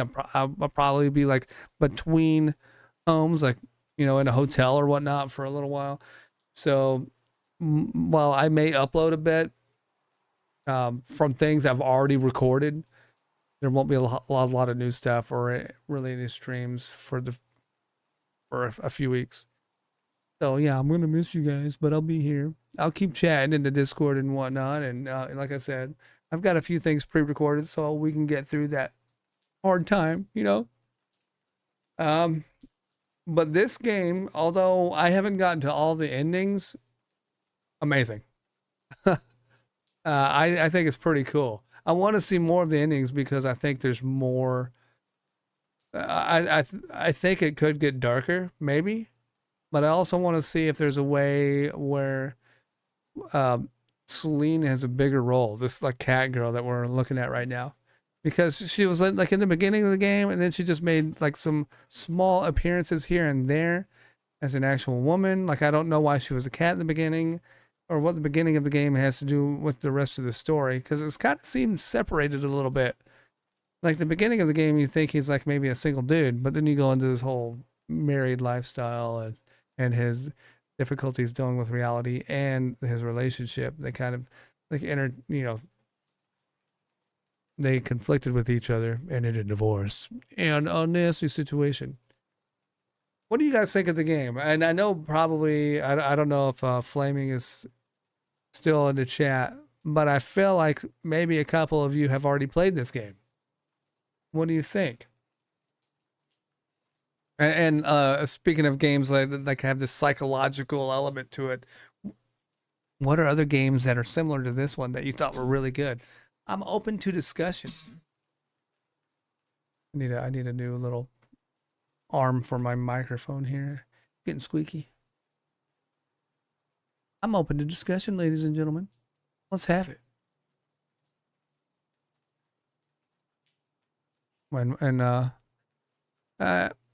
Kind of got the gist of it since I missed it a bit yesterday. These games are pretty cool though.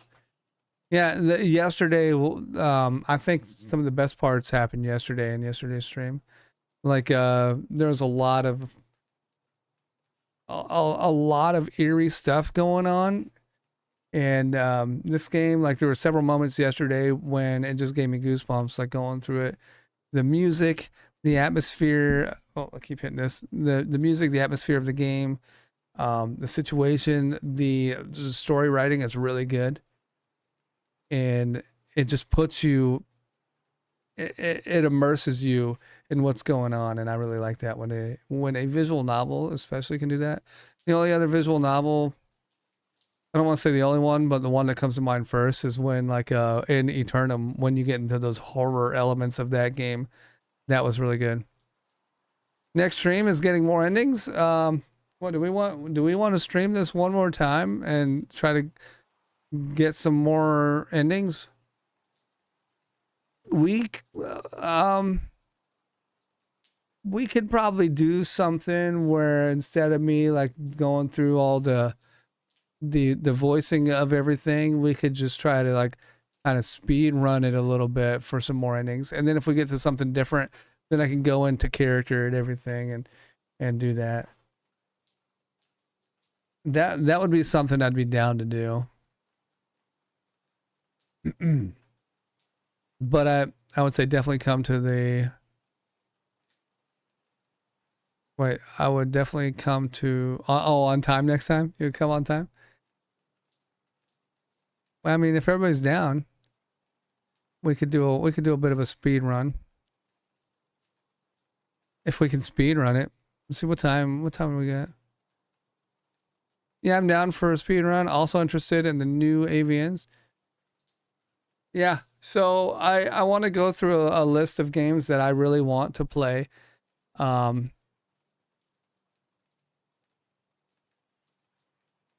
If I finish this one quickly, would I have a backup game? If I did another stream of this one, like a third stream, what would my backup game be? I would have to find something really short because I do have a game that I figure I could stream next here on YouTube. Like I said, probably Chasing Tails. But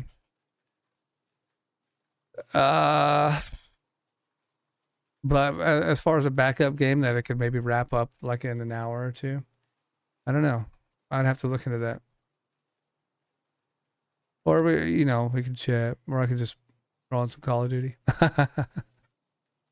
No, I'm just kidding. I'm just kidding.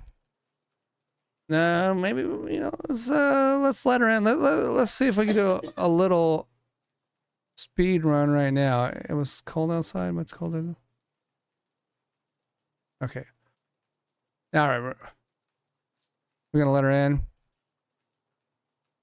I'm just gonna keep going. What? Oh my goodness. So yeah, all this we did before. The next choice I think was we'll get to it soon. We're gonna speed through this. He's talking about how his landlady's probably gonna kick him out if she finds out. And then go through it. I've already played through all of this. If anybody's watching, you're like, hey, wait a second. I'm trying to read it. Just go watch the first stream.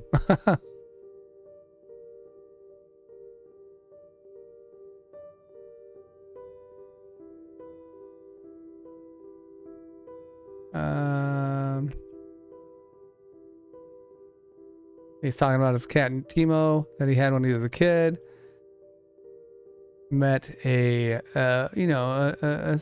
bit of a demise.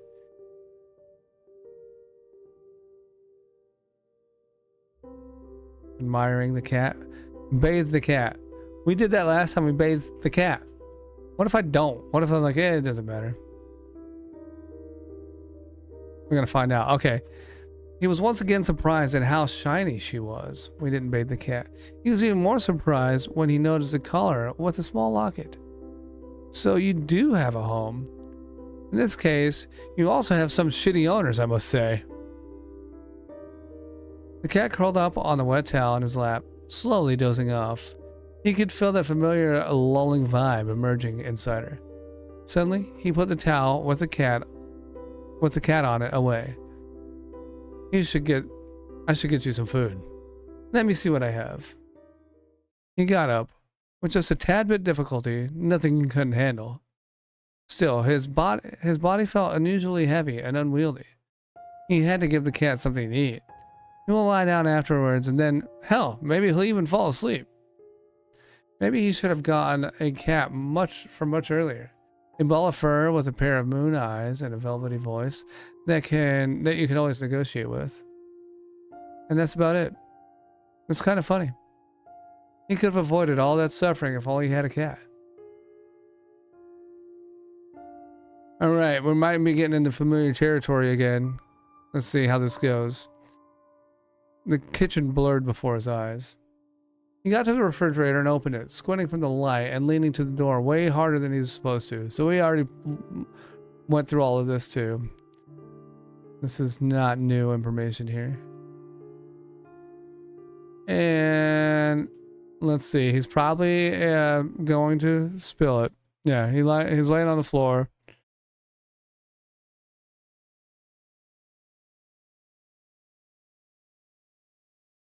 All right, the cat's bugging him. I think it bit him, right? Yeah, ouch.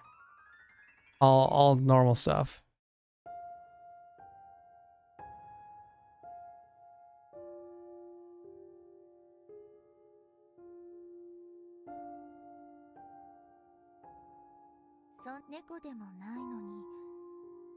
All right, the cat talks.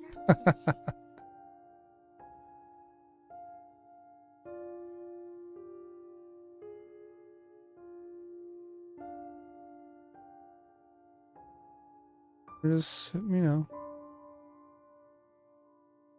seeing if we can find another ending. So, all right, and then this thing.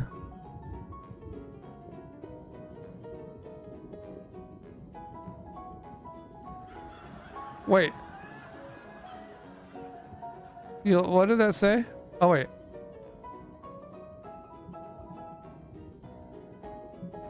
Okay. I don't know. You'll need a blade. Did you take the pills?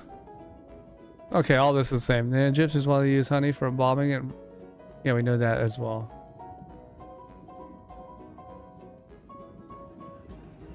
And I think,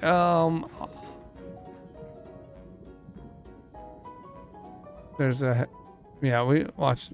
Ah! I don't know what they're eating, but it's kind of gross. Look like a human head.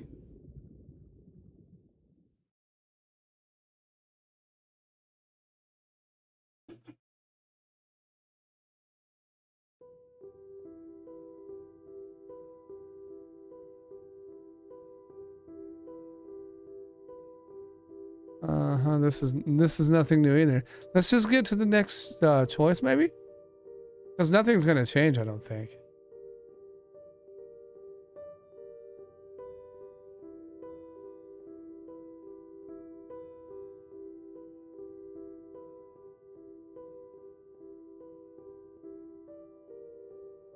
She's back.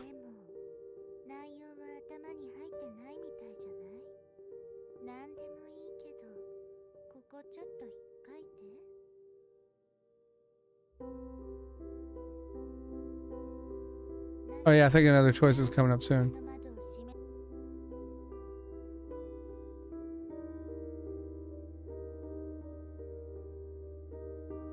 Okay, last time I chose happiness, so let's go with bitterness, see what happens. Oh. Don't mind me. I'm here to collect the tomato soup. Alright, that doesn't matter much. I don't know what the tomato soup was about.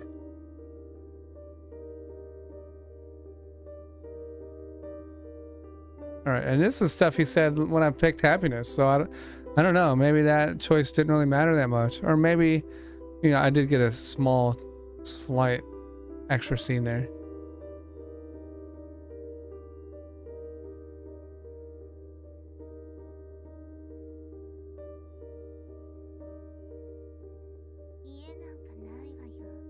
You already noticed the locket before.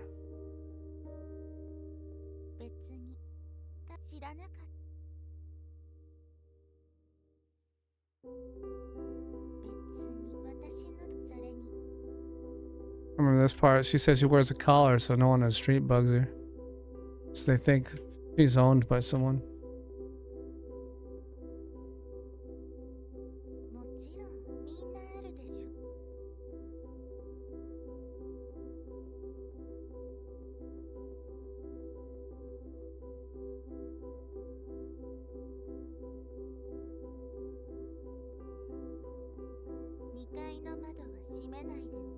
It's weird, the music I just realized is playing the same set of notes over and over again.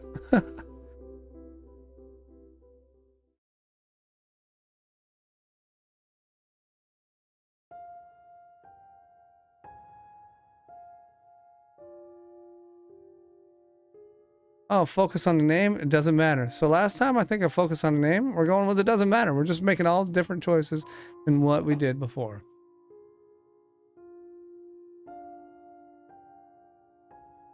Did I make the right choice here? Hold on.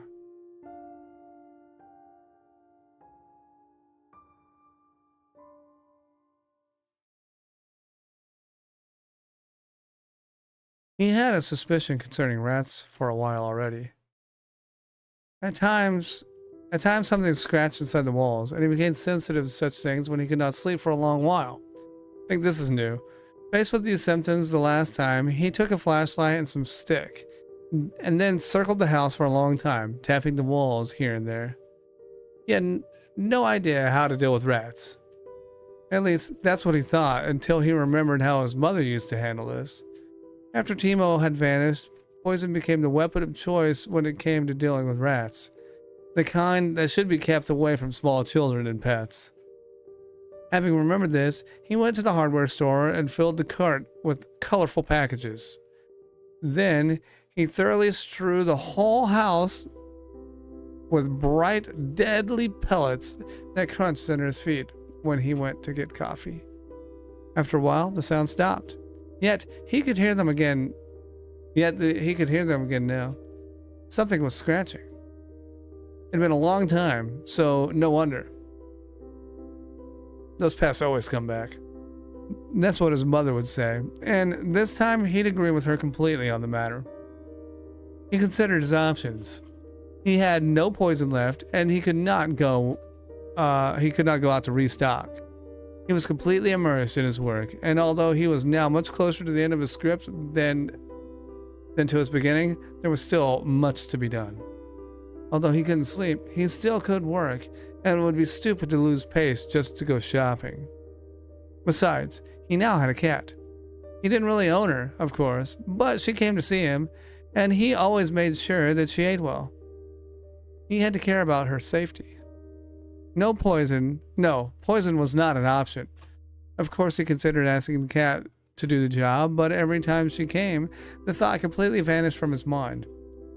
They had other things than rats to talk about. He told her a lot about his work and sometimes read what he wrote. The cat rarely gave any comments, but never refused to listen. He liked that about her. Not only that, of course. Take her scent, for example. She smelled of warm fur, dust, and something sweet. This may sound simple, but the smell made his heart ache with sadness and unbearable love. It was the smell of warm June night, in which Timu had vanished. And also many, many beloved cats before and after him. This cat, however, was special.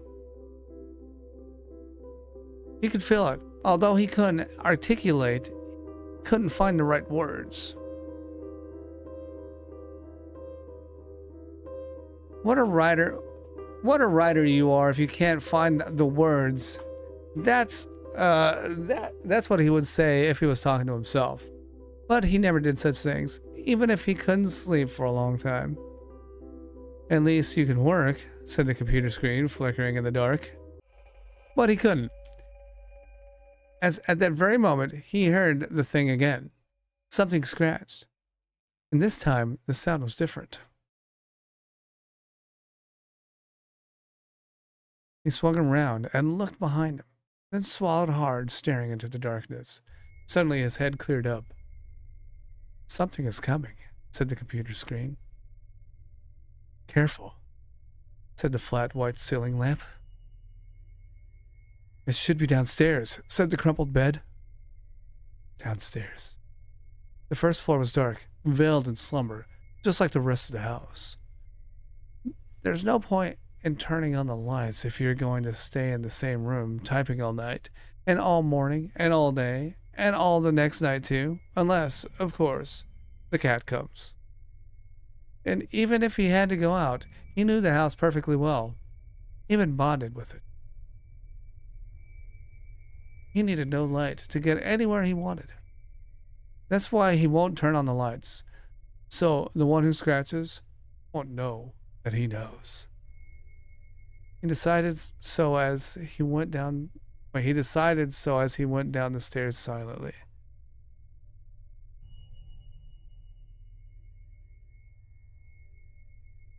The downstairs was quiet. He listened to the silence for a few minutes, but it sounded unconvincing. If something has started scratching, it won't go away that easy. He knew that for sure. Those pests always come back. He had to arm himself somehow. With the bat, for example. He still hasn't put away the bat, so it was lying somewhere in the dark living room, heavy and reliable. All he had to do was reach it before the one who scratches gets back to his work.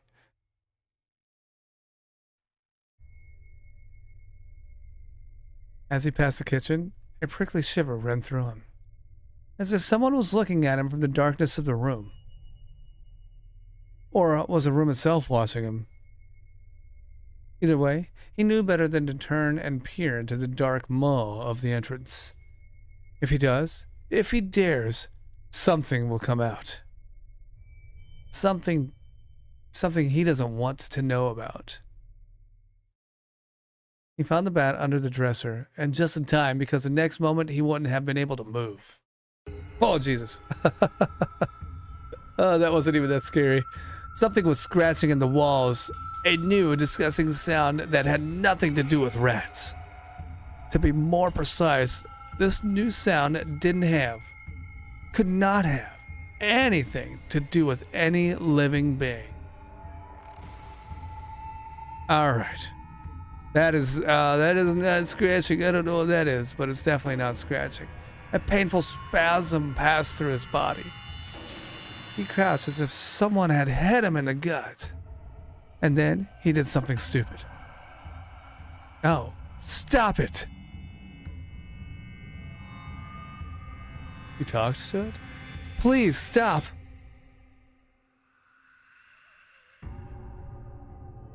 I can't take it anymore. Oh, that's all you just say, you can't take it anymore. But the nightmares don't just end because you ask politely, or because you really can't take it anymore. Oh, I don't think it ended. It didn't end. He felt like the voice didn't belong to him.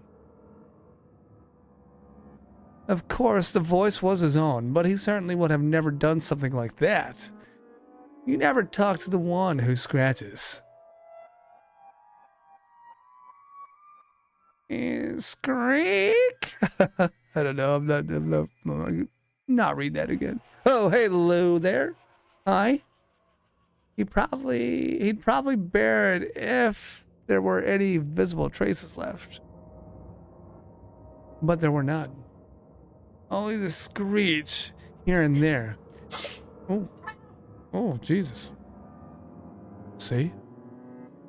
As if something was trying its strength on the house, looking around for something. Looking for him. He regretted speaking out loud many times. It would have been better if he had died quietly right there. This would have solved so many problems.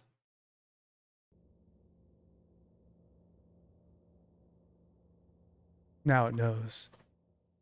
Now it knows. He was leaning against the back of the sofa and quietly whimpering when it went silent. As suddenly as it had begun.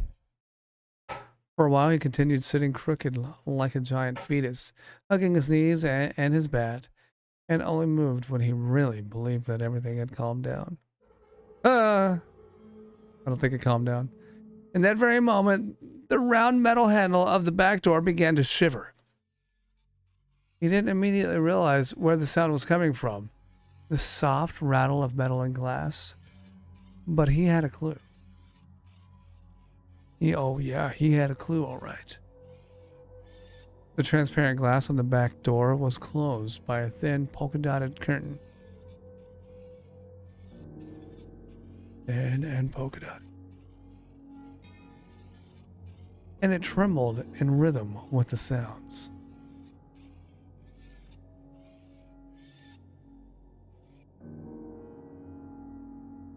Then the house got quiet again. Some force, the same one that beckons the window on high floors, called him from behind that polka-dotted curtain. He knew just one look would be enough to make him lose his mind, but the call was too hard to resist. He hadn't slept for too long. Slowly, as if half asleep, he made his way to the door. He could see the pattern clearly now. So close it was. Small dots, each one wavering with a silent cry. Do not look.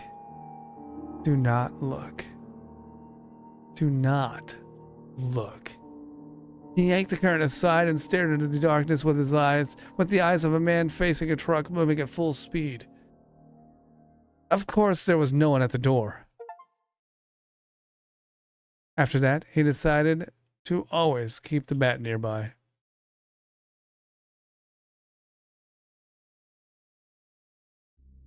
Oh, hello. This is a new scene as well. You never got over it, did you? Got over what? Oh. Selene's back. Is something wrong? The cat was lying on his lap. It had been a long time since her last visit, much longer than he would have liked. I don't know. Something is happening to me, and it's not insomnia. As if I'm missing something. As if something is missing inside of me. I can't explain it well enough, but maybe you know what I mean. The cat was staring at nothing in silence. Something only cats can do, right? Do you believe in ghosts? Why would you ask? I think I've run into something I can't quite explain. The cat was silent for a while. Maybe. It's a matter of perspective. What do you mean? That which you've lost, those who you've lost. It never gets bigger over time. The struggle is not to become a ghost yourself. Before time, I mean. Something tightened in his throat. I didn't want to upset you. I really didn't. I don't want to lose you. Is it possible? The cat looked at him for a long moment, and her pupils, unusually large, looked as black as a moonless night. Scratch my ear, all right? I'll sing you my best song. I like all of your songs. I know. But I'll sing you the best one.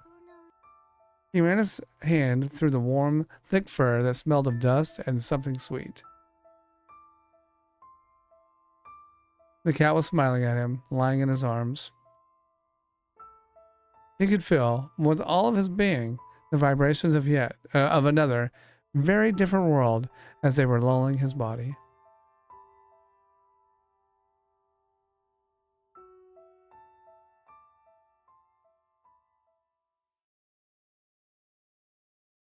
The next time he heard the one who scratches right. Oh, okay, here we go. Here we go again. The next time he heard the one who scratches right beneath his window. Beneath the open window on the second floor, to be precise. At that moment, he was struggling with the thought, with a tough scene near the story's ending. Imagining things is quite common if you haven't slept for a while and did a good job on burning out. You think you're hearing things, like as if someone is quietly slurping in the far corner of the room, just beyond where your eye can see. Or, for instance, as if it's scratching the wall and breadcrumbs are getting stuck under its nails. It's climbing higher and higher, and it's climbing higher and higher. He realized it could all be in his head, so he took his hands off the keyboard and listened carefully. Just in case. It could be that nothing was actually scratching. But his body already knew what was going on. It became cold and stiff, exactly like a house wall. Oh yeah, boy, do you hear it? Why, of course you hear it. Why would it be any different? Oh, I said that sentence completely wrong. Why, of course you hear it. That's what I meant to say. After all, the one who scratches finally smelled you, and now it won't back off. We got this sound again. And that's when his nervous tick came in. Thud. Uh-oh. Thud.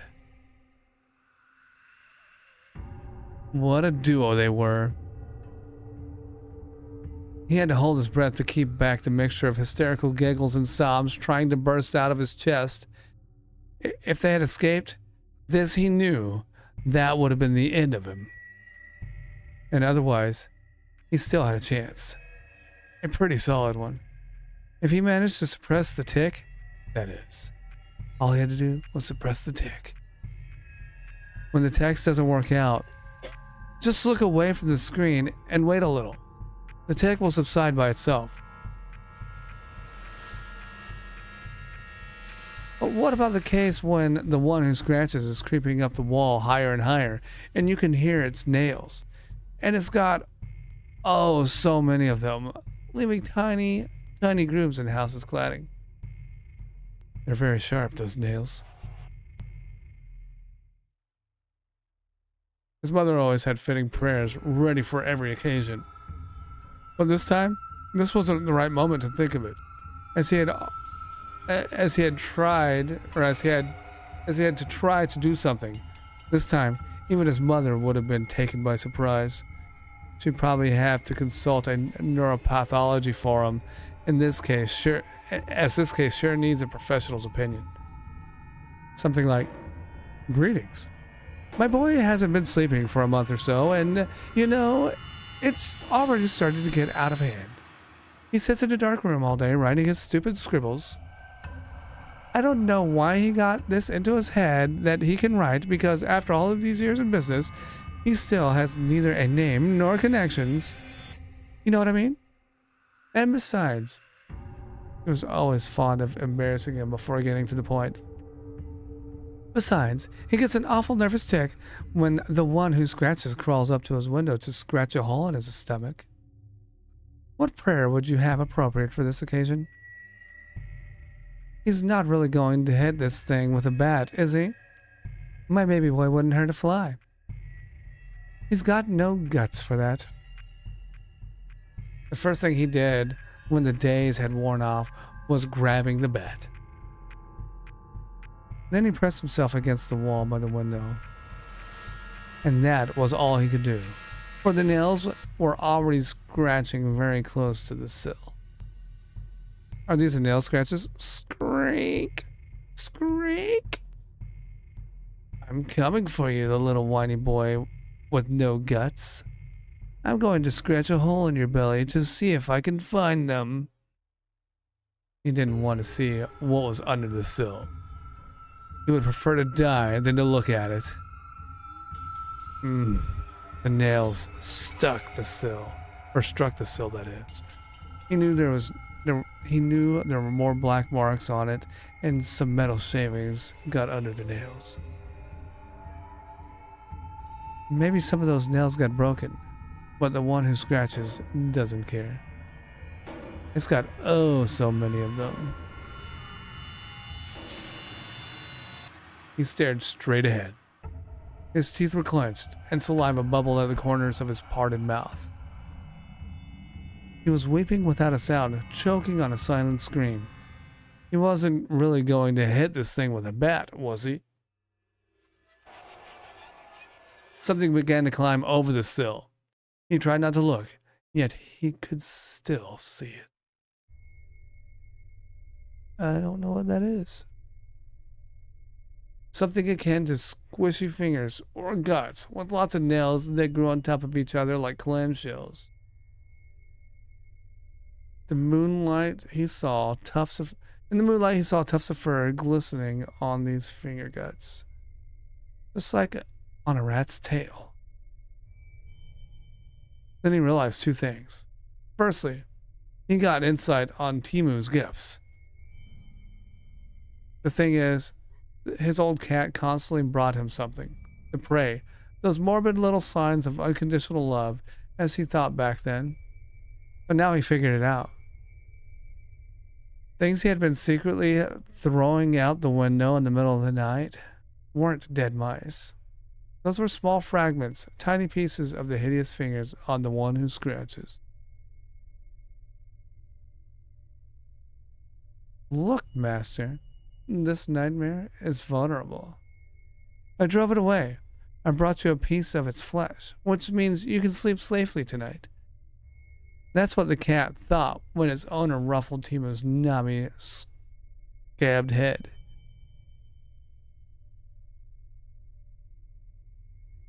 Huh.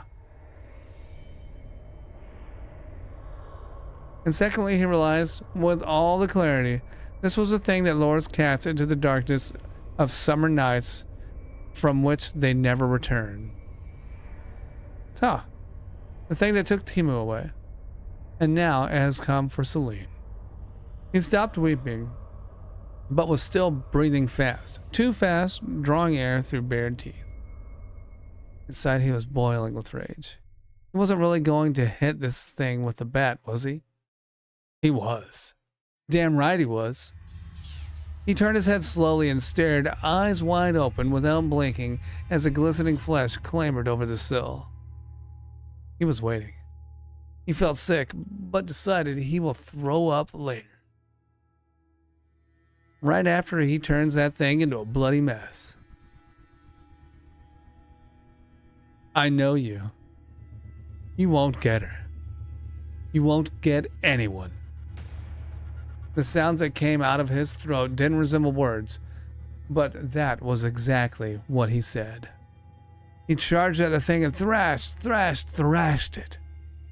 He smashed his fingers, guts, tails, or whatever this shit was, and the bat seemed lighter than a feather. He had never been particularly strong, but now all of his being became pure will, with the bat at its point of application. Haha, what's up? How you doing? Bloody shreds kept bursting out and sprinkling around as he smashed and smashed and smashed. He paid no heed to the nails that were trying to get him, tearing his clothes, tearing his skin. He didn't care. He didn't even feel anything. Anything but the desire to wipe this thing off the face of the earth, to smash it out of reality if he had to. Finally, the corpse, crumpled and distorted, slid off the window frame, collapsing down. It was over. The blood-soaked bat slipped out of his hand and rolled across the floor, leaving a long, black-red smear. He wouldn't have been able to lift it. He was barely standing on his feet, and drool mixed with blood ran down his face. He didn't want to look down because he could feel that wet heat spreading around his stomach. He knew where that was going. He stumbled to the bed and fell on his back. A hoarse, gurgled breath came out of his mouth. More than anything, he wanted the cat to come. All right, we are at Happy Dreamland. We're going to watch this TV show. Everybody loves tomato soup. Tomato soup is the devil's favorite food. It reminds me of home. Elijah doesn't like tomato soup. Everybody loves tomato soup. Like, we're watching a Poppy YouTube video. All right, what has changed? What has changed?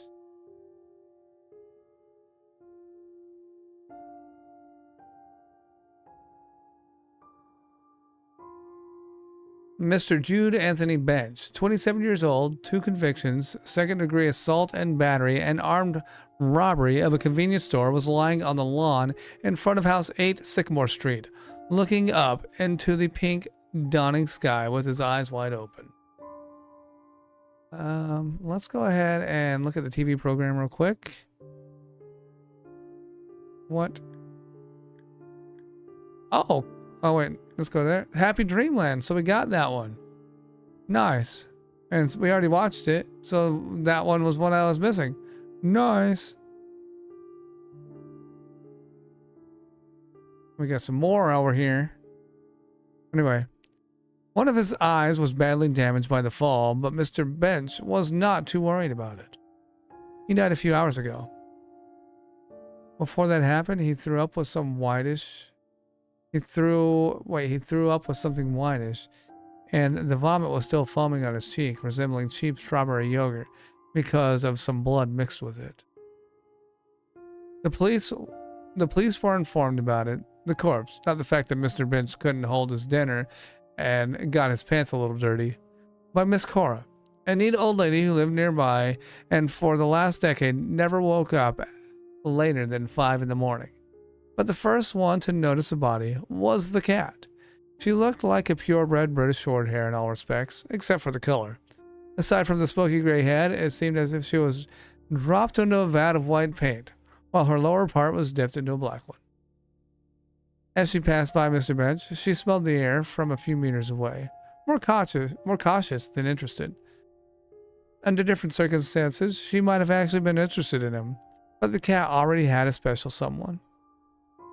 She soared upwards, stabbing her milky white claws into the bark of a tall tree. The fur above the muscles on her back stood on end. In a few leaps, she reached the ledge and disappeared in the dark gape of the open window on the second floor.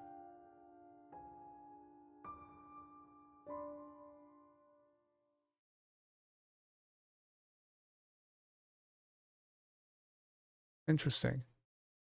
He could barely breathe at the time, but when the cat came back, he felt better. Much better. What have you done? I was defending... I wanted to save you. I wanted to save us both. You fool. That's right. But I just can't lose you. It is too late. He wanted to object, say something trivial like, it's never too late as long as they're both alive. But he could not. The cat clung to him with her entire body, sticking her lips to his. He suddenly realized she wasn't in fact skinny, more wiry and quite strong. The next moment, he felt his flesh tearing apart, and it tore easily as quite some time had already passed. And with that, everything finally fell into its place. What's going on here? He had read about it in some magazine. Oh, who is she really? Feral cats, as many house ones, if their owners pass away, aren't above eating human flesh if they manage to reach it. I'm kind of confused right now. I want to see her face. I'm waiting. Oh, it'll keep going. There must be something in our house. The dogs are barking, ruining my stream. But cats are very discerning, careful eaters. Having chosen a corpse, the cat remains faithful. Hold on.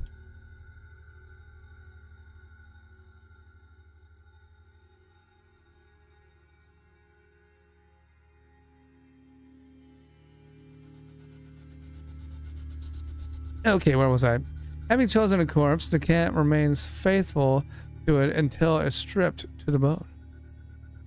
Taking this into account, and also the number of empty sleeping pills cans everywhere.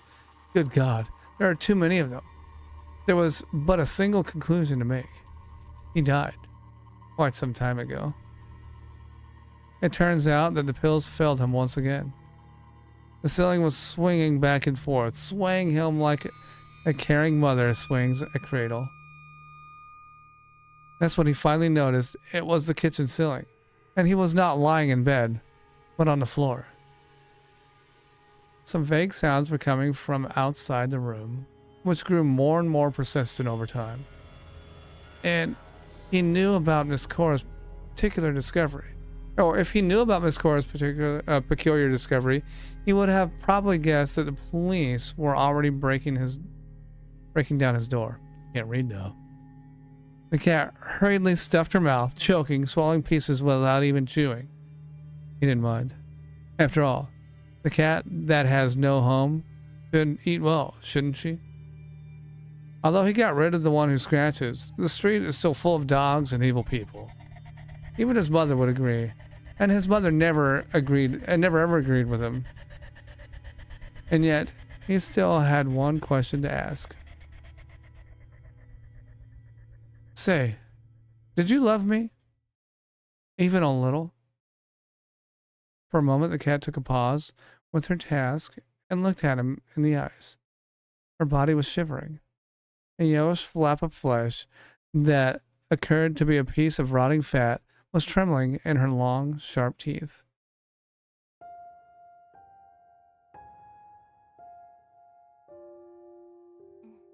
I do.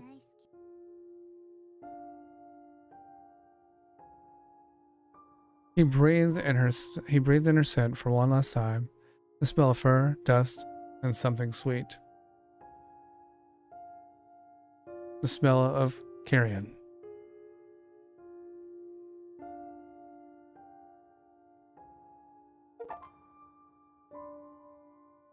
The death of the author. Ending 2 out of 6. So we've got ending 1, 2, 4. We've got 4 endings. There's 2 more. We're not going to do them today. We're not going to do them. We'll figure it out. Eventually, maybe. Possibly. But before we leave, I don't know, I'm holding the marker and pointing at stuff. Hey, you. Let's check this out.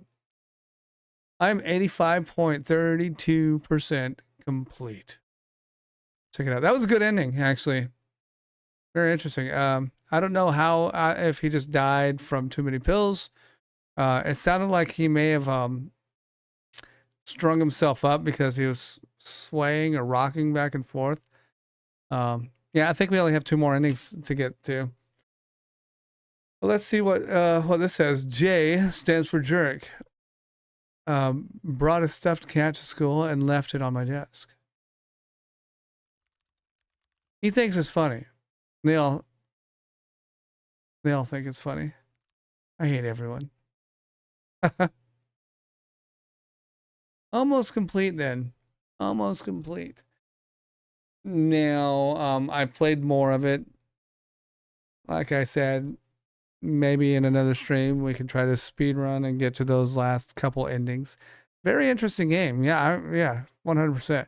Funny thing is, I was looking at my channel yesterday after the stream, and then one of the recommended videos was the demo that I played several years ago, and I kind of took a quick look at it.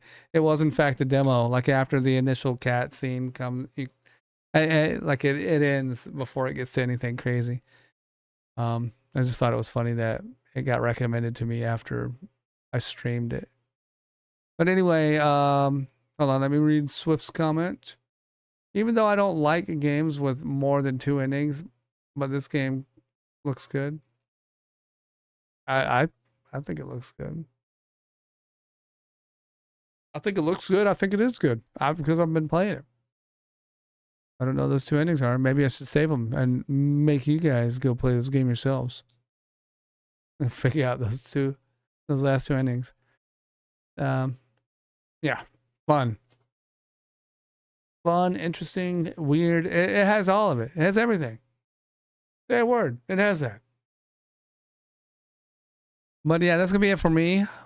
I appreciate it. Another short-ish stream. Well, I mean, when we're playing visual novels, I don't think we can get too deep into it, especially for me. Like I said, it's a lot of reading, a lot of terrible acting on my part. Don't you dare do it alone. 1 more to go? What do you mean? What do you mean? 1 more to... ending. I think I have 2 more endings. If we're talking about endings, Flaming. Pretty sure it's 2 more. I don't know. I don't know like what choices I have to make to get a different ending. I go to my last choice. Oh, one more stream. What do you mean? Oh yeah, for the no, we'll do another stream, but it probably won't be the main focus of said stream. Like we'll start it out, we'll try to wrap this up, and then jump into some other very short game that I can do in one stream. Yeah. I will save the game though. Maybe Call of Duty.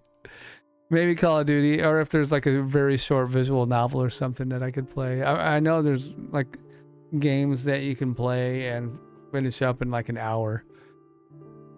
Yeah, it's late here. It's late here. So I'm going to go ahead and just save the game right here. At this choice, we'll go back in the next stream and whatnot.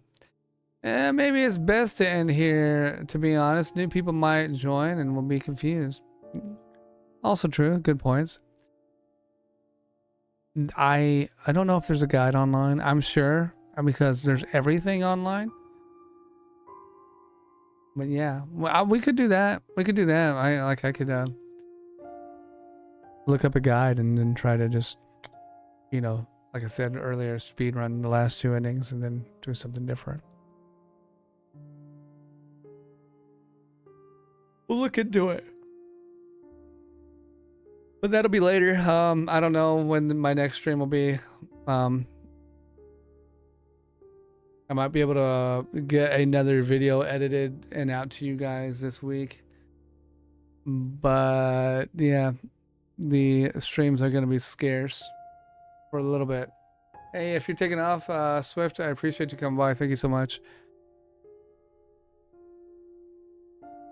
Yeah, it probably won't be tomorrow.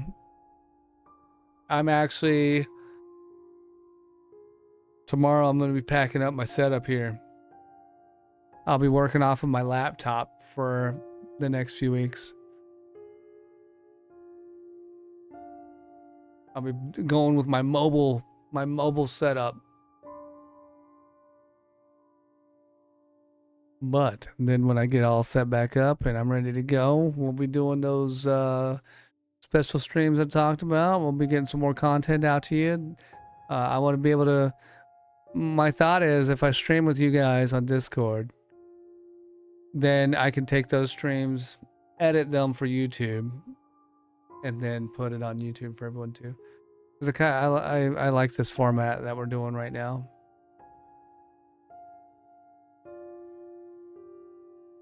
I like it. I like the interaction with you guys while I'm playing the games. It's fun. But anyway, thanks again. Dream Creep, big thank you to you. Flaming, I appreciate you being here. Swift, if you're still here, thanks again. You take it easy. I don't know if, yeah, and I know several people join in. Travis, Arpit, there's probably a few others, and some of you all hanging out and just kind of watching. I appreciate you all. Thank you so much. Don't forget, if you haven't smacked that like button while you're here, go ahead and do so. And then if you're new to the channel and haven't subscribed yet, consider doing that as well. If you want to be a part of the live streams that I'll be doing on Discord, there's 2 ways you can get in on those. You can either become a member here on YouTube, or you can be any monetary level member on Patreon as well. And yeah, then when those streams start happening on Discord, which should be end of March or early April, you will have access to those. That's all I got. That's all I got. I really appreciate you all. Thanks again for your support, however you do it, whether you're a subscriber or whether you go on and support monetarily. It's all of it. I really appreciate. All right. No problem. No problem. I love streaming, so thank you all for watching. Too bad I'm not for right. Too bad I'm not for right now.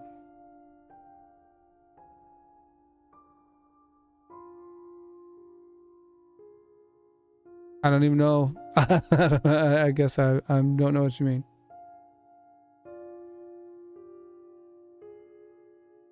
Can't believe I missed you yesterday. Too bad. Maybe he means he isn't supporting him on. Oh, it's all right. Like, hey, not everybody can do it. That's all right. The streams that I'll be doing on Discord, and this is the last thing I'm gonna say before I take off. The streams that I'll be doing on Discord, while some of you will be able to watch them and get all like the, me being a goober, and you'll probably see some of the spicy stuff, obviously. I'm still gonna take those and edit them so they're suitable for YouTube, and you'll still be able to see them after they've been edited. So yeah, it's not a huge deal if you can't do that. You're a subscriber. You can come and you hang out with me, and that's all I can ask for. All right, like I said, that was the last thing I was gonna say. You guys take it easy. If you guys have any more comments, you can always leave them for me. You can always hit me up in the community section on my channel. Whatever. Or you can join the Discord. Everybody can join the Discord and leave me comments, say hi, whatever. That's it. You guys take it easy. Have a good night. I'll see you some other time. Bye-bye.